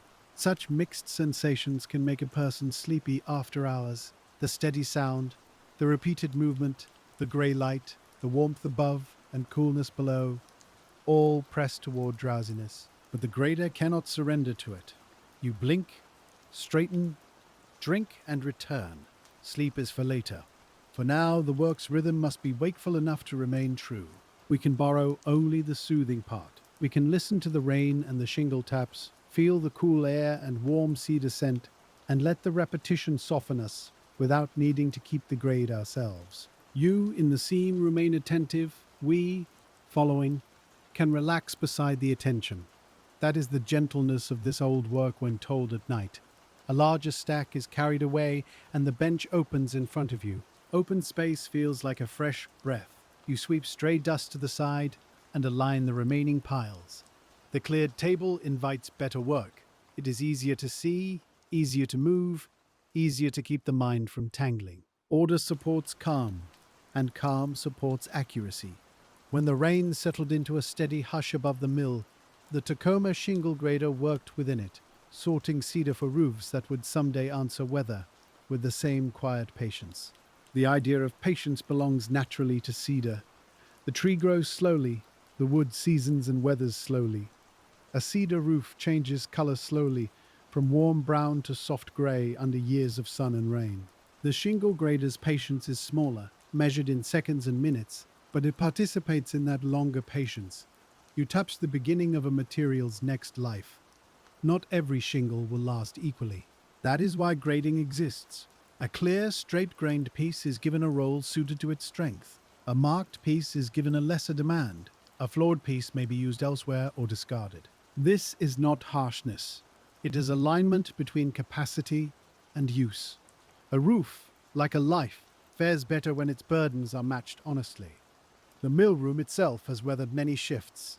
Posts are nicked, the floor is worn in paths, benches have darkened where hands and wood have touched them. A corner near the stove holds soot. Windows rattle slightly in wind. The building is a tool large enough to stand inside, and like every tool, it shows the marks of service. You work within those marks and add to them quietly. A shingle slips from your hand and lands on the floor. The sound is small, but you notice it immediately. You pick it up, inspect it for damage, and place it correctly. Dropped pieces happen. The point is not to be flawless in movement, but faithful in correction. The day allows small slips if attention returns. This, too, is a restful truth, though the work itself remains demanding. The rain lightens, and a pale brightness returns near the window. The shingle faces become easier to read again. You may feel a little lift in the chest, because better light saves effort. The room does not celebrate. It simply becomes easier for a while. Workplaces are full of such subtle mercies. A cleared table, a sharpened blade, a warmer stove, a stack that does not lean. The Tacoma shingle grader knows the value of a sharp blade even without filing it. When the saw cuts cleanly, grading becomes more straightforward. When the cut is rough, the grader must distinguish between a surface roughness and a deeper flaw. A filer's work, somewhere else in the mill, becomes visible under your thumb. One worker's care becomes another worker's ease. This interdependence is one of the quiet truths of industry. Jobs are separate, but not isolated. A careless cut burdens the grader. Careless grading burdens the packer. Careless packing burdens the hauler or roofer. Good work also travels. A clean cut, fair grade, and square bundle make each next task smoother. Kindness in labor can look like doing one's part well. You set aside a particularly fine piece, not apart from its grade, but with a moment's appreciation before placing it. The grain is so straight it seems drawn with a ruler, and the face is free of trouble. It feels sound. It smells sweet. You let it join the best stack. The appreciation lasts only a breath, but it warms the repetition. As the afternoon's rain thinned and the mill breathed easier, the Tacoma shingle grader followed the chain of small dependencies back to the one piece waiting in the hand. That one piece is enough. It may be tempting when thinking about history to make everything large, cities, industries, forests, markets, decades. But the worker's day is lived at hand scale. A shingle about the length of the forearm, a bench within reach, a pile high enough to move, a cup that fits the palm. The vastness of timber country is reduced to what one person can judge now. This reduction is not a loss. It is how large things become livable. You cannot hold Tacoma's whole timber economy in your mind through a shift. You can hold the next shingle. You can keep this pile true. You can clear this table. Through such small containments, a person participates in something larger without being swallowed by it. The bench becomes a calm boundary. The grade marks near the piles may be written plainly, perhaps on boards, tags, or remembered positions. The exact system depends on the mill's practice, but the need is constant. Confusion between piles would undo the work. You keep each place distinct. Even when the table is crowded, your hands move to the right area. Habit draws an invisible map, and you follow it. Sometimes, a pile of lower grade shingles can be oddly beautiful in its variety. Knotted faces, color streaks, rough edges, and small scars make it more visually alive than the clear stack. But its beauty is not the same as reliability. You can enjoy its look without changing its grade. This ability to appreciate and still judge fairly is another small discipline of the job. The better stack has a quieter beauty. Its pieces resemble one another, not perfectly, but enough to give the pile a calm face. The butt ends line up in layered stripes. The grain runs cleanly. The colors differ softly: cream, rose, honey, tan, red, brown. If you rest your hand on top, the stack feels level and cool. It is order you can touch. A gust of wind presses rain against the wall, and the window glass trembles faintly. The mill's inner sounds continue, whether outside, work inside. This division is old and comforting. People have always made shelters where tasks can continue while rain moves over roofs and yards. Here, shelter is also the product. Under one roof, you sort pieces for many roofs yet to be. The thought circles gently, not sharply. Roof above, roof to come. Rain outside, rain in the future. Cedar in the hand, cedar overhead somewhere else. The work repeats, and the meanings repeat with it, never needing to become grand. Repetition lets a thought pass more than once, until it becomes soft enough to sleep beside. Your hands continue, and the afternoon advances by inches. A stack moves away, another begins. A bin is cleared, a small defect is found, a good piece is placed. Nothing interrupts the low cadence. The Tacoma shingle grader's world remains narrow, but within that narrowness there is room for weather, memory, skill, and the long patience of wood. When the hand-scale world had carried the afternoon nearly to evening, the Tacoma shingle grader began to feel the day's work gathering in the muscles and settling into the room. Fatigue arrives first, as a slight reluctance in the shoulders. Then perhaps the eyes ask for more light, and the fingers feel each rough edge more sharply. The feet, planted for hours, become aware of the boards beneath them. You change stance, roll one shoulder, and keep working. The body is not failing. It is simply giving a faithful account of time spent. The mill also shows fatigue. Belts that ran smoothly in the morning may slap a little more. Dust lies thicker. Waste piles are higher. The air is warmer and duller. Workers speak less and less speech is needed. There is a collective inwardness in the last part of a shift, a sense that everyone is conserving enough attention to finish well.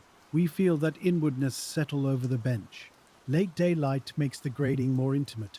The world outside the window becomes dimmer, and the shingle in your hand becomes the nearest clear thing. You angle it, judge it, the next one follows.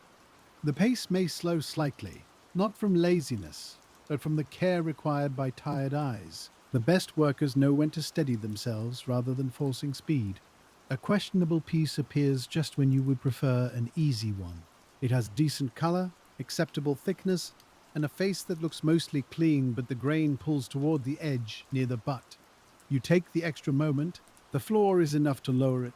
You place it honestly and feel a small satisfaction. Because fatigue did not get to decide. There is comfort in that small victory. No one may notice it. The foreman may not see. The packer may never know. But you know that the standard held for one more piece. In repetitive work, integrity is often private.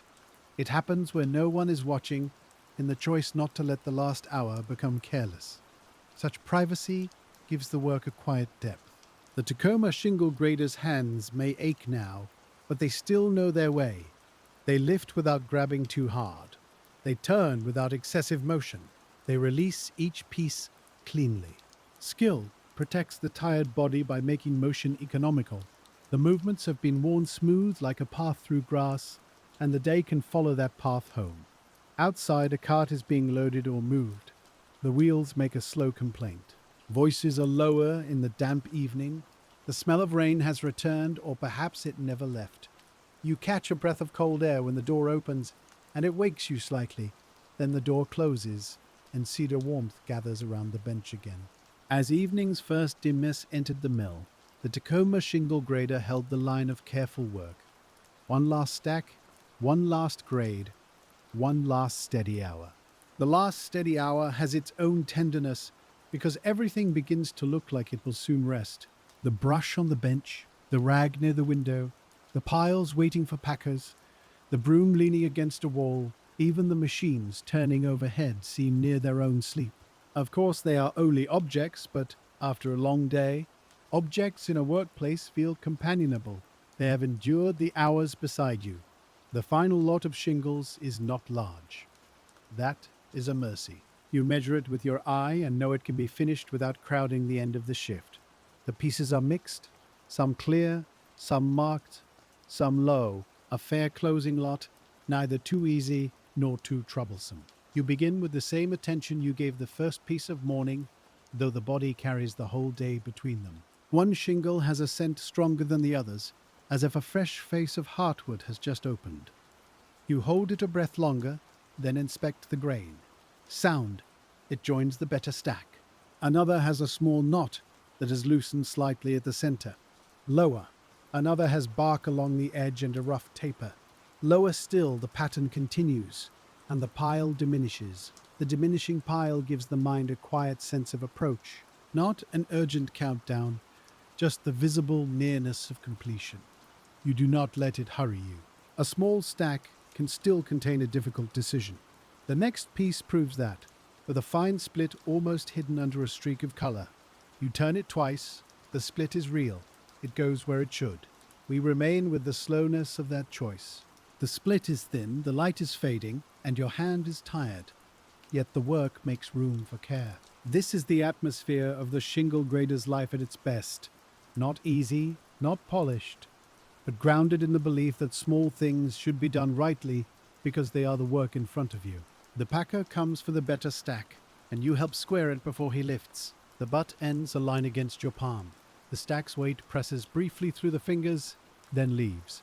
Your hand feels lighter afterward. The remaining piles are lower now. The table opens. Dust lies where the stacks had been, pale outlines marking their temporary presence. A whistle or call may mark the approaching end, or perhaps the day ends more informally, with the final run complete and the foreman satisfied. However it happens, the workers know. Bodies respond before words do. Shoulders lower, hands slow. Someone begins sweeping, someone carries the last bundle away. The mill's attention turns from production to putting by. When the final lot had been sorted and the table showed pale rectangles where the stacks had stood, the Tacoma shingle grader began the evening work of clearing, brushing, and letting the day settle. Clearing is not separate from grading. It is grading's aftercare. You make sure no piece has wandered into the wrong place. You return a stray shingle to its pile. You brush dust from the table into a small fall that catches the light. You move a broken piece from underfoot. These motions complete the day's judgments by giving them a clean resting place. The broom's sound is soothing after machinery. It whispers across boards, catches on cracks, then frees itself. Cedar dust gathers in pale ridges. Larger slivers scrape softly. You bend, pick up what the broom cannot manage, and place waste where waste belongs. The room smells less sharp now that cutting has stopped, but deeper, as though the day's cedar scent has settled into the walls. The machinery slows in stages. A belt loses speed until its motion becomes visible as motion, not blur. A pulley turns, and stops. The saw's absence opens space in the ear. Someone speaks from across the room, and you can hear the words without leaning. The mill becomes human-sized again, returning from its day-long roar to the scale of hands and footsteps. Your own station looks simple when cleared. A bench, bins, brush, rag, labels or marks, floorboards, dust in corners. Without the stream of shingles, it might seem almost empty. But you know what has passed through it. The emptiness is earned. A cleared bench at day's end is not vacant. It is resting after having held the attention of a worker for hours. You rub your hands together and feel grit. A sliver near the base of a finger catches. You remove it carefully, perhaps with the edge of a nail, and the tiny sting is oddly satisfying because it marks the day's closeness. You wipe your palms on a rag, dust lightens the cloth again. The hands are not clean yet, but they are finished with cedar for the night. The packers complete their last bundles. A tied stack is carried away, and the floor near their bench opens. Finished bundles wait under cover, their square forms patient and compact. They seem heavier in the evening quiet. In the morning they will be inventory, shipment, or orders to fill. Tonight, they are the shape of work completed. Resting in rows, we do not rush from the room. Sleepy telling stays with the last sounds.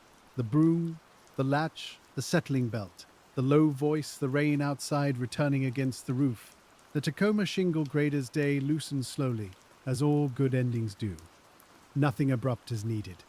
The work has been made of gradual acts, and its close should be gradual too.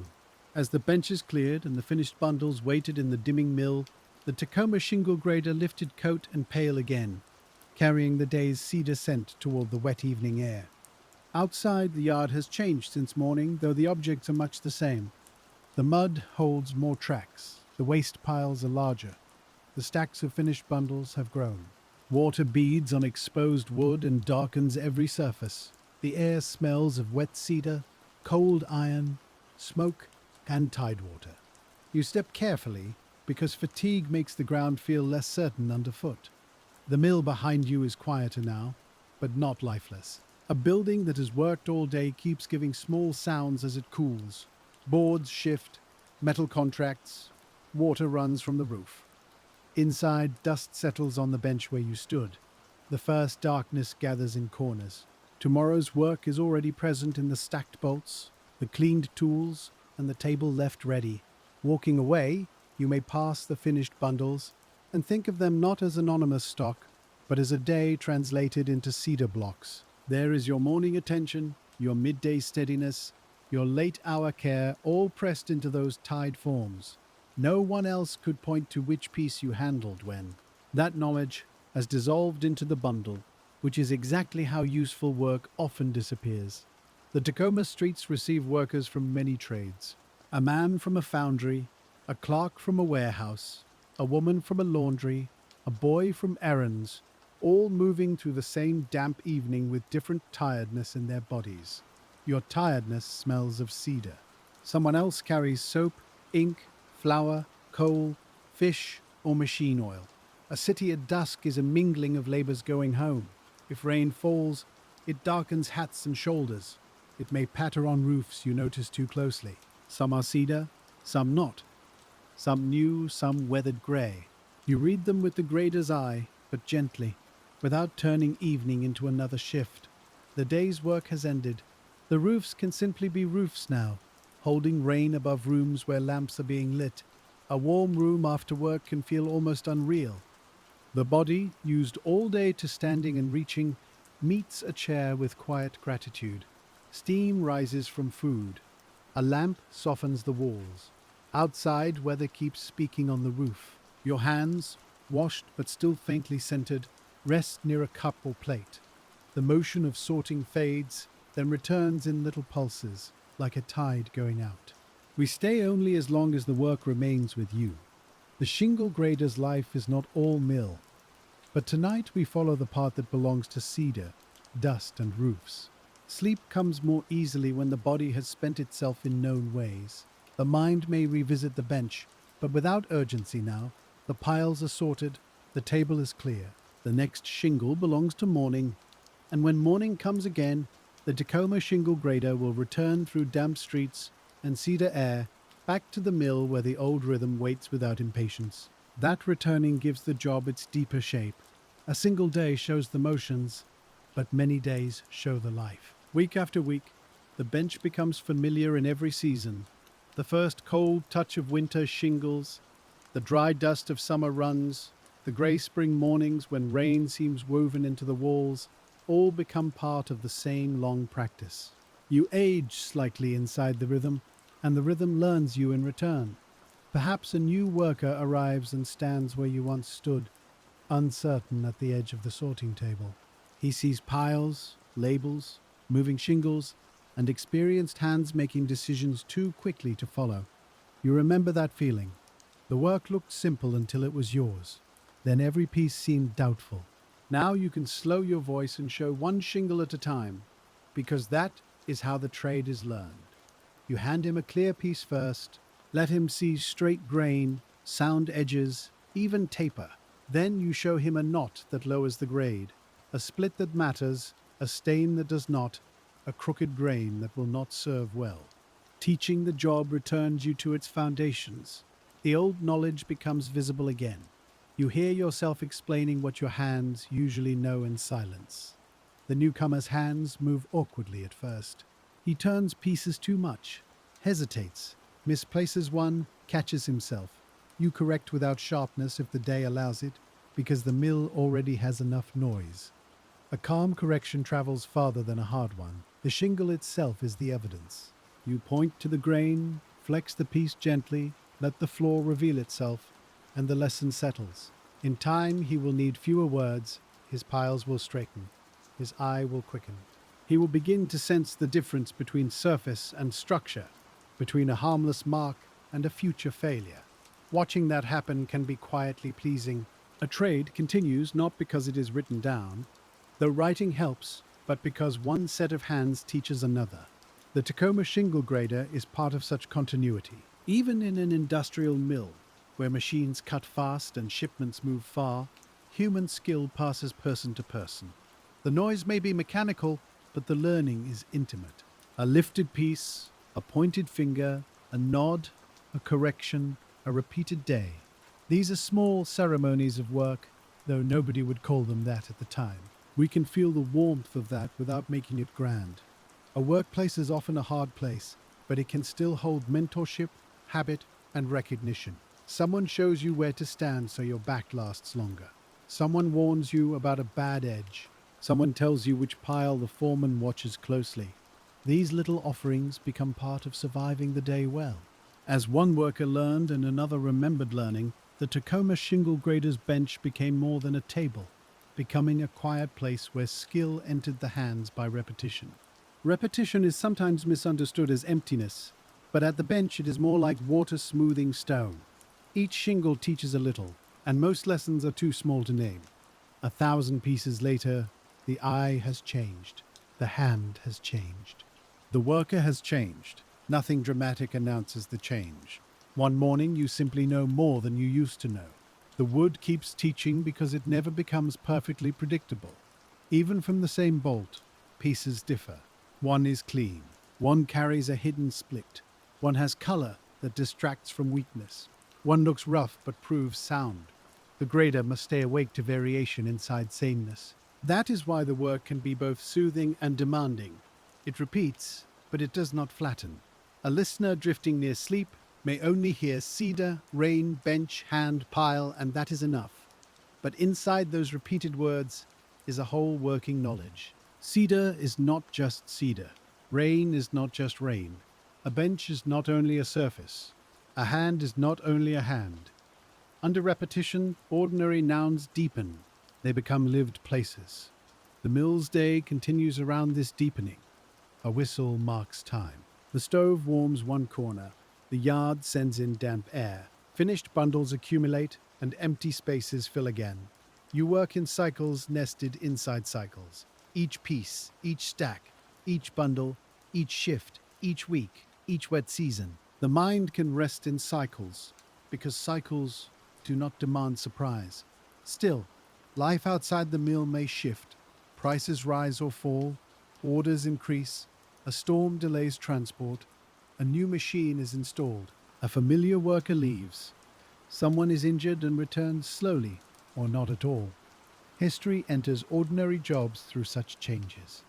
The Tacoma Shingle Grader may not speak of history, but history passes near the bench in orders, wages, machinery, and the faces present each morning.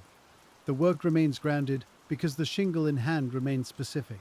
When larger matters trouble the room, the next piece still has grain to read. This does not make worries vanish. It gives them a boundary for a time. A person can think about uncertain wages while still placing a sound piece correctly. The body sometimes carries concern and skill side by side. we can be honest about hardship without turning the story harsh. Dust was real, noise was real. Long standing was real, so were wages that had to stretch, and conditions that modern listeners would find difficult. But the channel of our attention stays warm and close, noticing how people made steadiness within those facts, how they brought care to a bench in a noisy room. When the larger uncertainties passed near the mill door, the Tacoma Shingle grader returned again to Cedar's small certainties, because the next piece in the hand could still be known. A small certainty might be the straightness of grain under light. It might be the weight of a good shingle. It might be the sound of a stack settling square. It might be the smell released when a fresh bundle is pressed. These certainties do not solve the world. They provide touchstones. In old trades, touchstones matter. You lift another piece. The grain runs cleanly, but there is a chip near the thin end. You decide whether the chip affects use or only appearance. Your thumb moves over it. The edge is still sound enough for its proper grade. You place it. The decision is not dramatic, but it is exact. Exactness can be peaceful when it is practiced gently. A heavier piece follows, damp through the butt, perhaps from a wetter portion of the bolt. You feel its coolness at once. Moisture alone does not condemn it, but it asks for a careful look. The face is sound, the edge is clean. It joins the right pile. Your hand carries a little wetness from it to the next piece, and cedar dust sticks briefly to your skin. The bench grows busy again.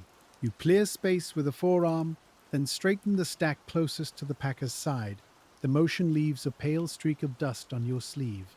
A shingle lands with a sharper note than expected, and you glance to see whether the stack is uneven. It is fine. The ear returns to the broader hum. Work continues. Outside, Tacoma's harbor life may be active, even if you see little of it from the bench.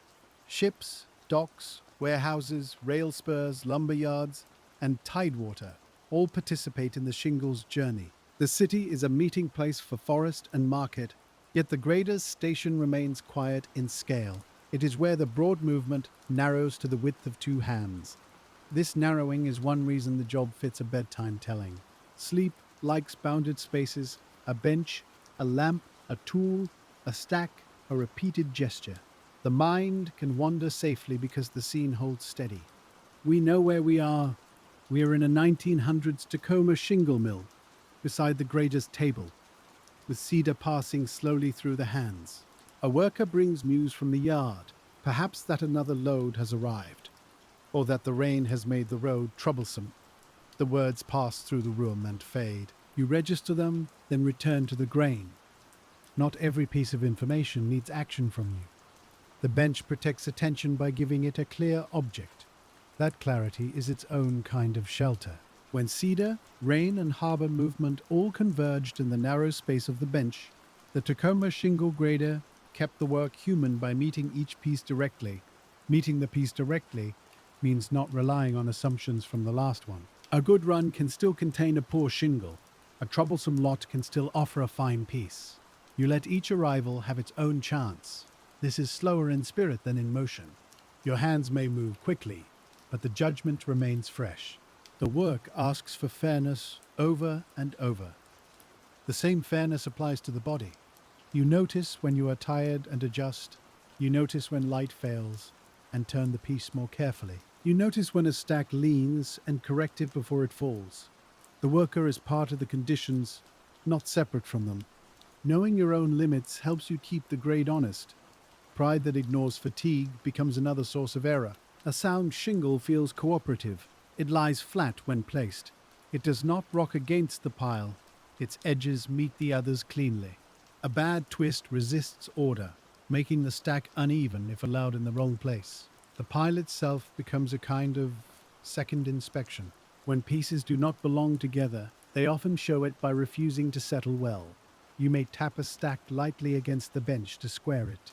The sound is pleasing, a compact knock that travels through the wood. The butt ends line up. The pile becomes ready for the packer.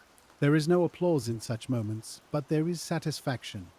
The hands like finishing a small order. The eye likes a straight edge. The mind likes knowing the task is clear. The mill's afternoon grows around you, and the air turns thicker again. Dust in the throat, warmth at the collar, dampness at the boots, cedar on the skin. These are the four corners of the day's bodily weather. You inhabit them without needing to comment. Work often continues inside discomfort by making discomfort familiar. Familiar discomfort is not the same as ease. We can honor that distinction. The shingle grader's work could be wearing and unhealthy, especially in mills where dust and noise were constant companions. But within that reality, workers still found rhythms, skills, jokes, pauses, and pride. A calm telling does not erase hardship. It looks for the human steadiness within it. A low conversation begins near the packing bench and fades when a foreman passes. Someone clears his throat. A tool drops and is retrieved. The saw resumes its steady note. You sort through all of it. The bench remains your small territory of attention, neither private nor fully public. A place where your competence is visible in the order of piles. As the afternoon leaned toward its warmer, dustier hours, the Tacoma Shingle grader carried both discomfort and competence quietly, letting the cedar's steady stream set the pace. The warmer hour brings a slight heaviness to the eyelids, even while the hands stay active. You might step back for a moment when the feed slows, straighten your spine and look toward the open door. The yard beyond is grey, brown, and green with wet wood and mossy edges. A horse stamps.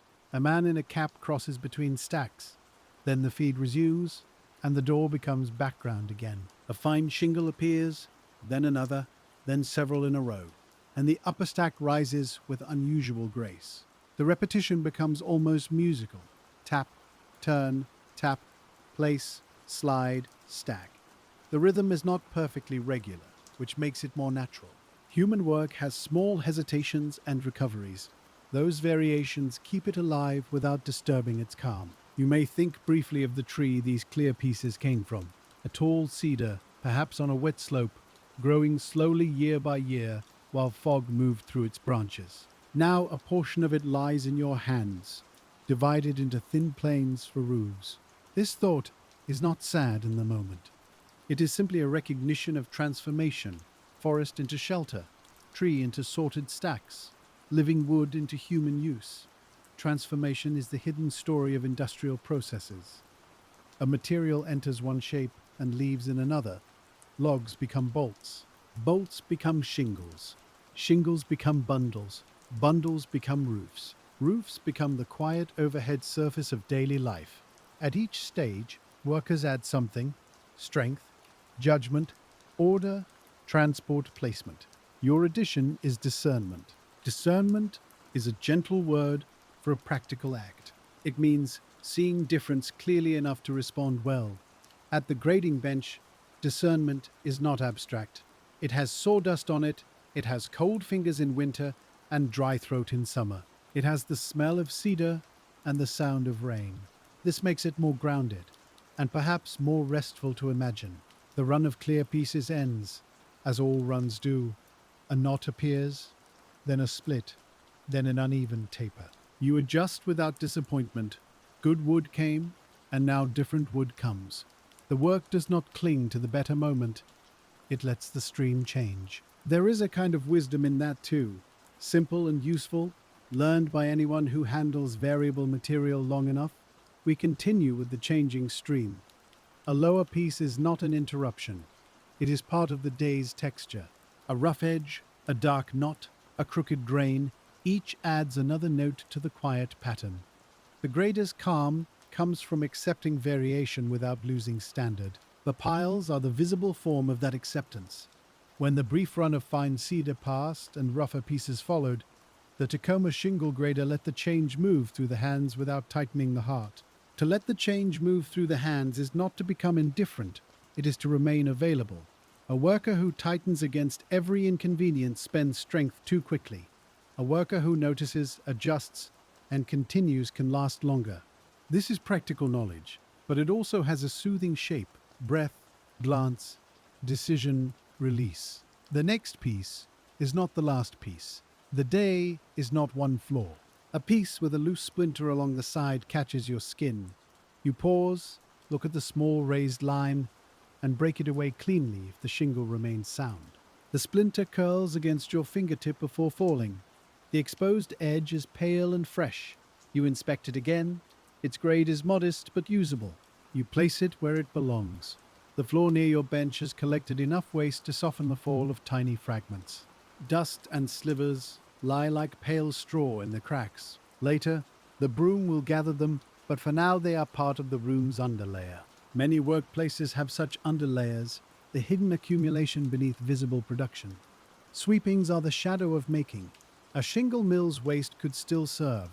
Cedar scraps might become kindling or fuel, and larger pieces might find rough use. Industrial thrift often came from necessity, because material and labor both had cost. A grader learns not only quality, but also use. Not every imperfect piece is waste. Not every beautiful piece is best. The work is an exercise in fitting materials to purpose. Purpose gives calm to the sorting. Without purpose, difference would be overwhelming. With purpose, difference becomes guidance. This piece for a fine roof, this one for a rougher job, this one for a lesser use, this one not fit. The piles are not judgments of worth in some grand sense, they are assignments of service. That framing keeps the work steady. Tacoma's climate made service easy to understand. Rain was not an idea there. It was a daily visitor, a season, a smell in wool, a softness in ground, a darkening on wood. A roof that served well mattered. Shingles that failed early created real trouble. So the grader's eye, trained on small floors, belonged to the practical comfort of households in a wet place. You may have grown used to hearing rain without thinking about it. Yet the job makes rain meaningful in another way. Rain becomes the test every shingle will take later. It will find splits, lift warped edges, seep where overlap is poor, and darken weak places. At the bench, you cannot control the roofer's skill or the weather's patience, but you can send each piece under its truest name.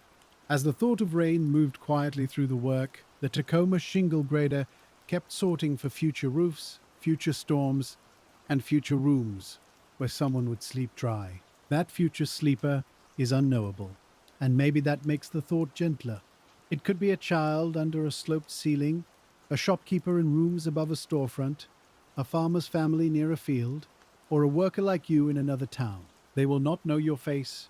They may never think of the shingle mill, yet on a rainy night, the roof will be part of their peace. The best kinds of useful work often vanish into peace. A well-graded shingle does not ask to be noticed. A sound nail, a straight board, a tight seam, a cleanly set window, each serves by becoming quiet. This is not invisibility as loss, but as completion. The object has entered daily life and no longer needs explanation. It simply helps the room hold together. At the bench, the object is not quiet yet. It must be inspected, handled, and placed. You are close to it before it disappears into service. That closeness gives the work its intimacy. The shingle touches your palm. Its dust marks your sleeve. Its scent follows you home. You are part of its brief moment of being seen as itself. A piece arrives with an especially rough face, and you know at once it cannot join the higher grades. Still, you inspect it properly. Rough things deserve not to be dismissed blindly. The edge is sound enough for a lower use. You place it there, the next piece is clear, but too thin at the butt, and you lower it as well.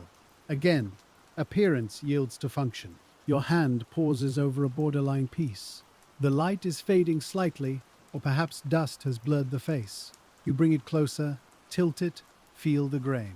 The decision comes. Not top grade, but not waste. You place it in the middle. Such middle decisions fill many days, because life is full of things neither excellent nor ruined, but useful in their proper place. We can hear the comfort in that. Proper place, proper use, proper pace. The words have a workshop warmth to them. They do not demand perfection. They ask for fit. A bedtime mind can rest in fit more easily than in triumph. The Tacoma Shingle Grader's world is built from fit, wood to roof, grade to purpose, hand to task, day to evening. A long breath moves through you when the table clears briefly. You may not notice it until it has happened. The body takes its openings where it finds them. A pause of 10 seconds can matter. You look toward the window, see rain beading there, and then the next stack arrives. Work resumes, but the breath remains useful, a small reserve carried into the next run.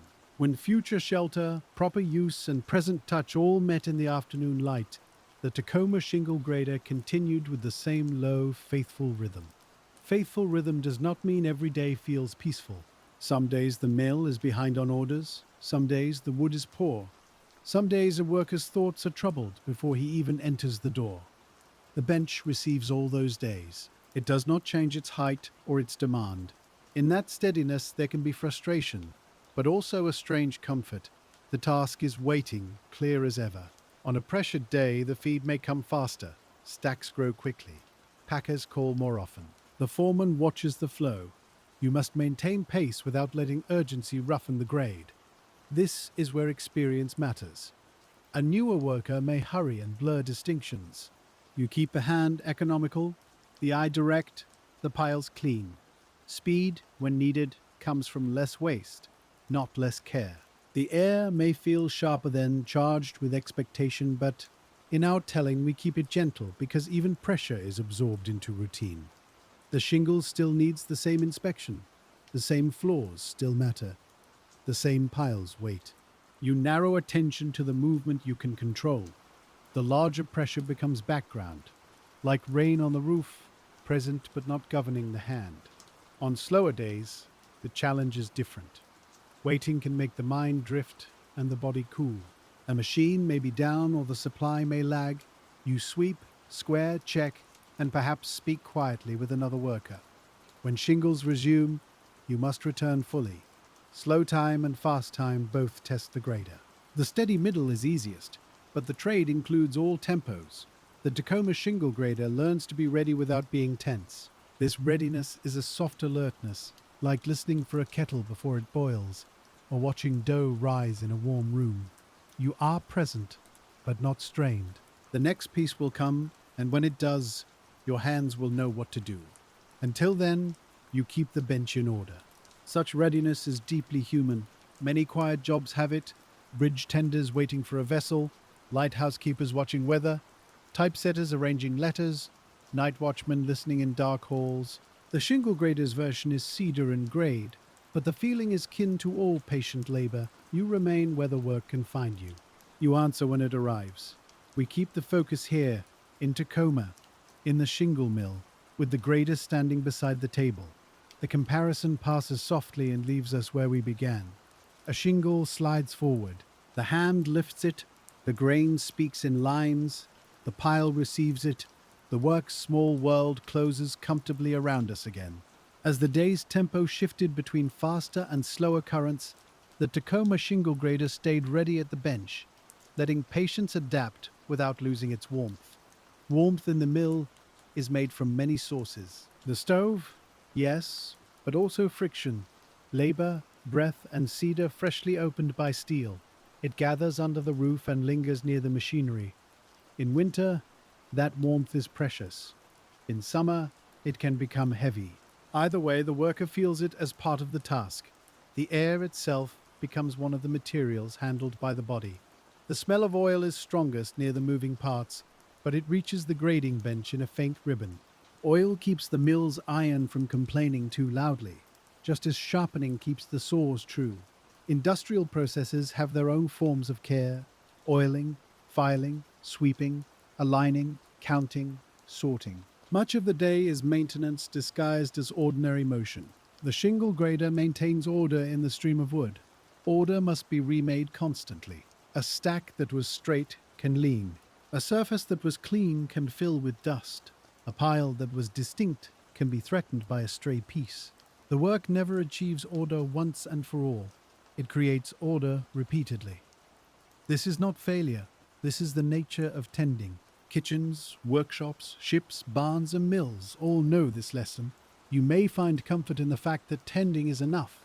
The bench does not stay clear forever, but you clear it. The piles do not stay small, but you move them. The dust does not stay away, but you sweep it. A life can be full of returning tasks, and still those tasks can be meaningful. The repetition is not proof that nothing changes. It is how useful conditions are preserved. A piece of cedar with a dark water stain crosses your table. You inspect it carefully. because stain may be only appearance or may suggest deeper trouble. The face is firm, the edge holds, the grain is acceptable. You place it in a suitable grade. The decision feels ordinary, yet it contains the whole method: suspicion, examination, fairness, placement. Your thumb leaves a faint mark in dust on the next piece. You brush it away. The cedar beneath is clean, pale, and slightly damp. It is easy to forget that every piece will dry, weather, and change after leaving the mill. You judge it now for that later life. The grader's eye has to imagine behavior over time, even while working quickly in the present. This imagination is practical, not fanciful. How will this grain split? How will this knot hold? Will this piece lie flat? Will this edge survive handling? You do not ask the questions in full sentences, but your hands ask them. A good trade often compresses long questions into brief gestures. That compression is one reason skilled work looks calm from outside. When warmth, oil, dust, and cedar had blended into the familiar air of afternoon, the Tacoma shingle grader kept remaking order as naturally as breathing. Breathing itself changes in the mill. You learn not to inhale too sharply when dust rises. You turn slightly from a fresh sweep. You drink when the throat dries. The body becomes cautious in small ways. It may not be enough by later standards, but within the day, workers do what they know to keep going. A handkerchief, an open door, a pause near clearer air. These small protections matter. Dust is the quiet companion of all woodwork. It settles on lashes, sleeves, hats, and ledges. It gathers in the corners of the bench and in the cracks of the floor. In sunlight, it seems almost soft, floating without weight. In the throat, it is less poetic. The Tacoma shingle grader knows both truths: the beauty of dust in light and the irritation of dust in the body. You wipe your nose or mouth with the back of a wrist, careful not to leave a splinter behind. The gesture is quick, habitual, and unremarked. Then the hand returns to cedar. Work absorbs bodily needs into small pauses. Scratch, sip, blink, shift, continue. None of these break the day's rhythm. They are the rhythm's human hinges. A shingle arrives with a pleasing smell, so fresh it almost clears the dusty air. Its face is clean, but a knot lies near the edge. You lower it. The next piece has less fragrance, less color, but better structure. It rises. Again, the work teaches not to be fooled by first impressions. The senses begin the conversation, but judgment completes it. In the background, finished bundles are moved towards storage. Their movement has a heavier cadence than the single pieces. Lift, step, set down. Lift, step, set down. Each bundle contains many moments from your bench, but now it is handled as one object. The transformation from many to one is nearly complete. Soon the bundle will join others, and the day will become a shipment. Shipments carry the mill beyond itself. A rail car loaded with cedar shingles is a strange kind of memory, holding forest, machine, hand, and grade inside ordered stacks. It moves away with a metal rhythm over tracks, leaving the mill to begin again. The Tacoma shingle grader may hear trains often, but each whistle can still suggest distance. Your work travels even when you do not. Yet distance is not the feeling at the bench. Nearness is. The next shingle is close enough to show a tiny feather of fiber along its side. You remove it. Close enough to show the darker line of a check. You lower it. Close enough to warm slightly in your hand before you let it go. Nearness is the worker's truth, and travel comes later. As bundles moved toward storage and trains sounded somewhere beyond the yard, the Tacoma shingle grader remained with nearness, with cedar close enough to touch and know. Nearness also means noticing small beauties that no buyer will see. The fresh end of a shingle can show lines like a tiny field. A knot, though it lowers the grade, may have rich color. A clean face may catch light in a satin sheen. Fine dust on the bench may hold the imprint of your fingers. These beauties do not excuse flaws or change the work. They simply accompany it. The grader does not need to pause long to receive them. A glance is enough, a breath is enough. Then the piece goes to its proper pile. This is how beauty survives in practical places, not by demanding attention, but by appearing inside what must be done. A worker who has spent years at a bench may have seen more subtle beauty than someone passing through a gallery too quickly. We keep the beauty quiet because the job is quiet. No music swells, no bright revelation enters the room. Only cedar, light, weather, and a human eye trained by use. The shingle grader's atmosphere is made of ordinary repetitions with just enough variation to keep the senses awake. For a sleep script, this is a gentle kind of abundance, detailed but never sharp. A worker nearby may hum a little, barely audible beneath the machines. The tune has no need to be named. It rises and falls with the task, then stops when concentration returns. The mill does not become cheerful in any sentimental way, but small human sounds soften it. A cough, a joke, a hummed line, a shared tool. Each reminds us that this industrial room is inhabited by people, not only processors. Your own thoughts may hum too. A memory from childhood, a worry about weather, a calculation about wages. A line from a letter. The hand continues to sort while thought drifts, then returns. Repetitive work permits a divided attention as long as the trained part remains awake. When a difficult piece appears, the whole mind gathers back into the hand. That gathering is almost like the focusing of a lens. The surroundings blur. The shingle becomes clear. The grain runs strangely near one edge, then straightens. The knot is tight, but its placement matters. The thickness is acceptable. You decide. The mind widens again. The rhythm resumes. Such focusing and widening happens hundreds of times without announcement. The Tacoma Shingle Grader's Day is full of these unnoticed acts of focus. They are too small for a story told in a hurry, but we are not in a hurry. We can sit beside the bench and let each act have its place. The more slowly we look, the more the ordinary work reveals. Not excitement, but depth. When the small beauties and small decisions had woven themselves into the afternoon, the Tacoma Shingle Grader continued sorting under the patient light of a city built from wood and weather. Tacoma itself was still becoming in the 1900s, shaped by railroads, mills, water, and ambition. But the grader's experience of it was daily and material. Streets could be muddy, buildings smelled of fresh lumber, smoke drifted low on damp days. The waterfront carried voices and cargo. The city's growth was not an abstraction when your clothes held cedar dust and your wages came from the mill. A person might read in a newspaper about development, shipments, and production, but at the bench those words become tactile. Development is a larger order for shingles. Shipment is finished bundles stacked under cover. Production is the height of piles by afternoon. Industry is the ache in the wrist and the smell of oil near a pulley. The shingle grader's vocabulary is made from contact.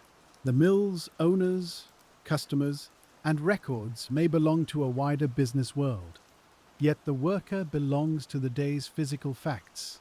Is the blade cutting cleanly? Is the light good enough? Are the piles distinct? Is the wood sound? Has the packer cleared space? These questions keep the work grounded.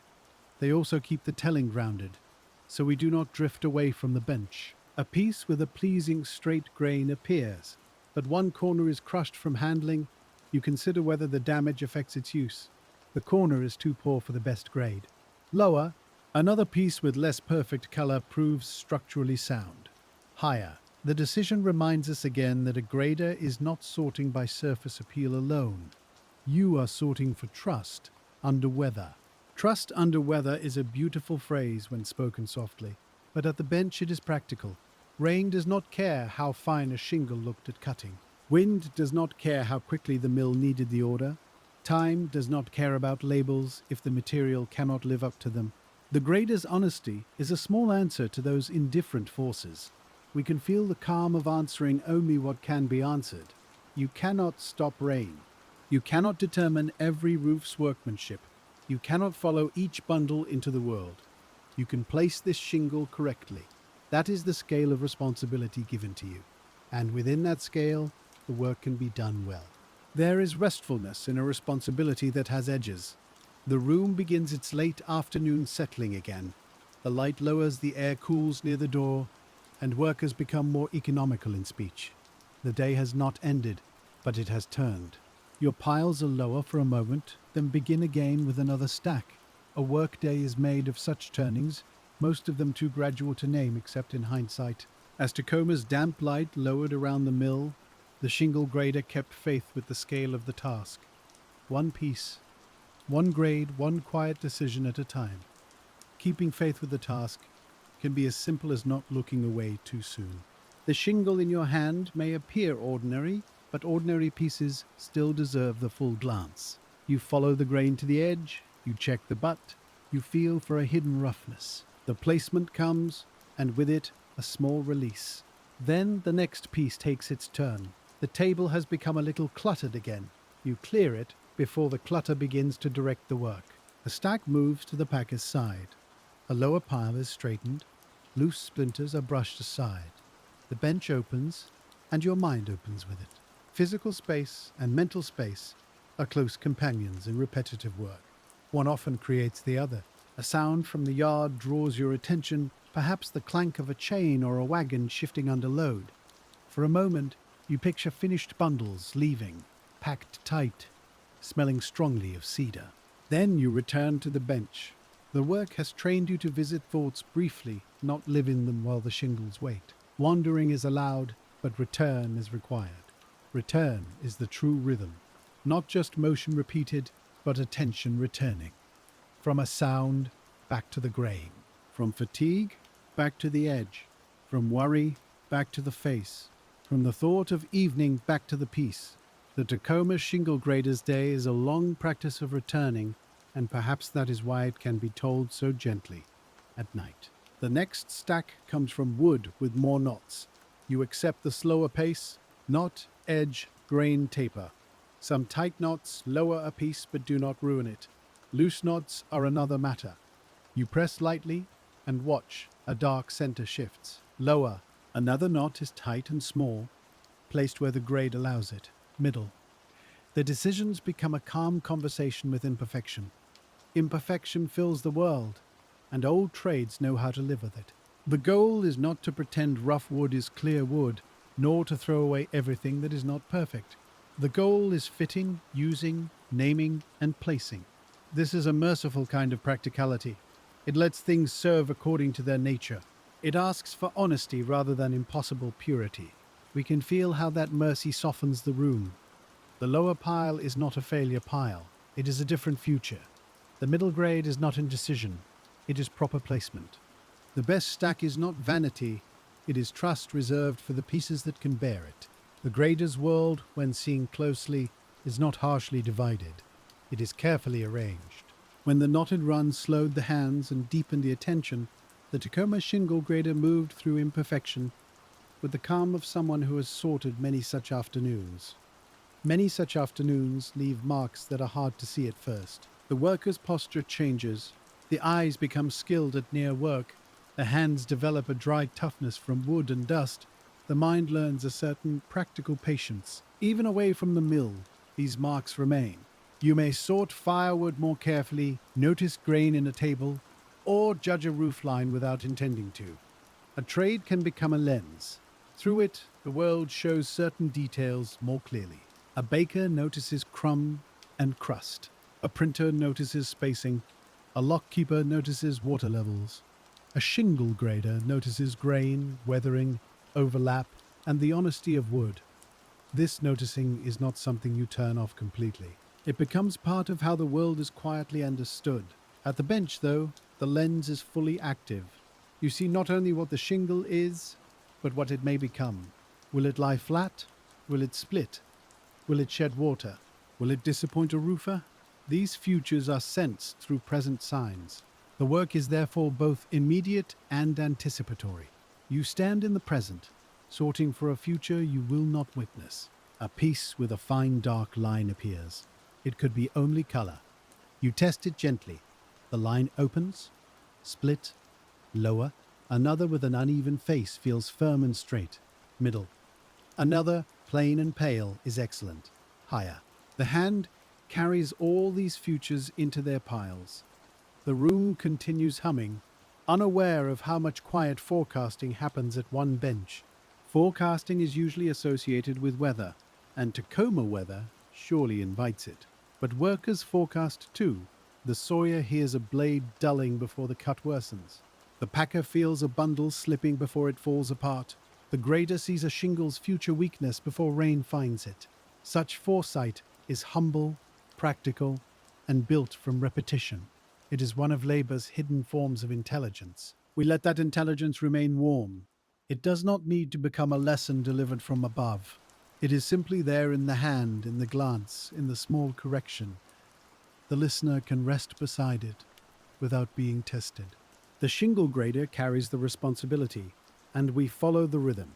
The afternoon is nearly spent, but not over. The piles still need tending, the last stack still needs judgment. The air still holds cedar and dust. The body still knows its place at the bench. The work continues with a drowsy steadiness. Like rain that has been falling so long it becomes part of the room. As the last part of the afternoon gathered its dimmer light, the Tacoma Shingle grader kept reading small futures in cedar, letting each piece pass only after it had been quietly understood.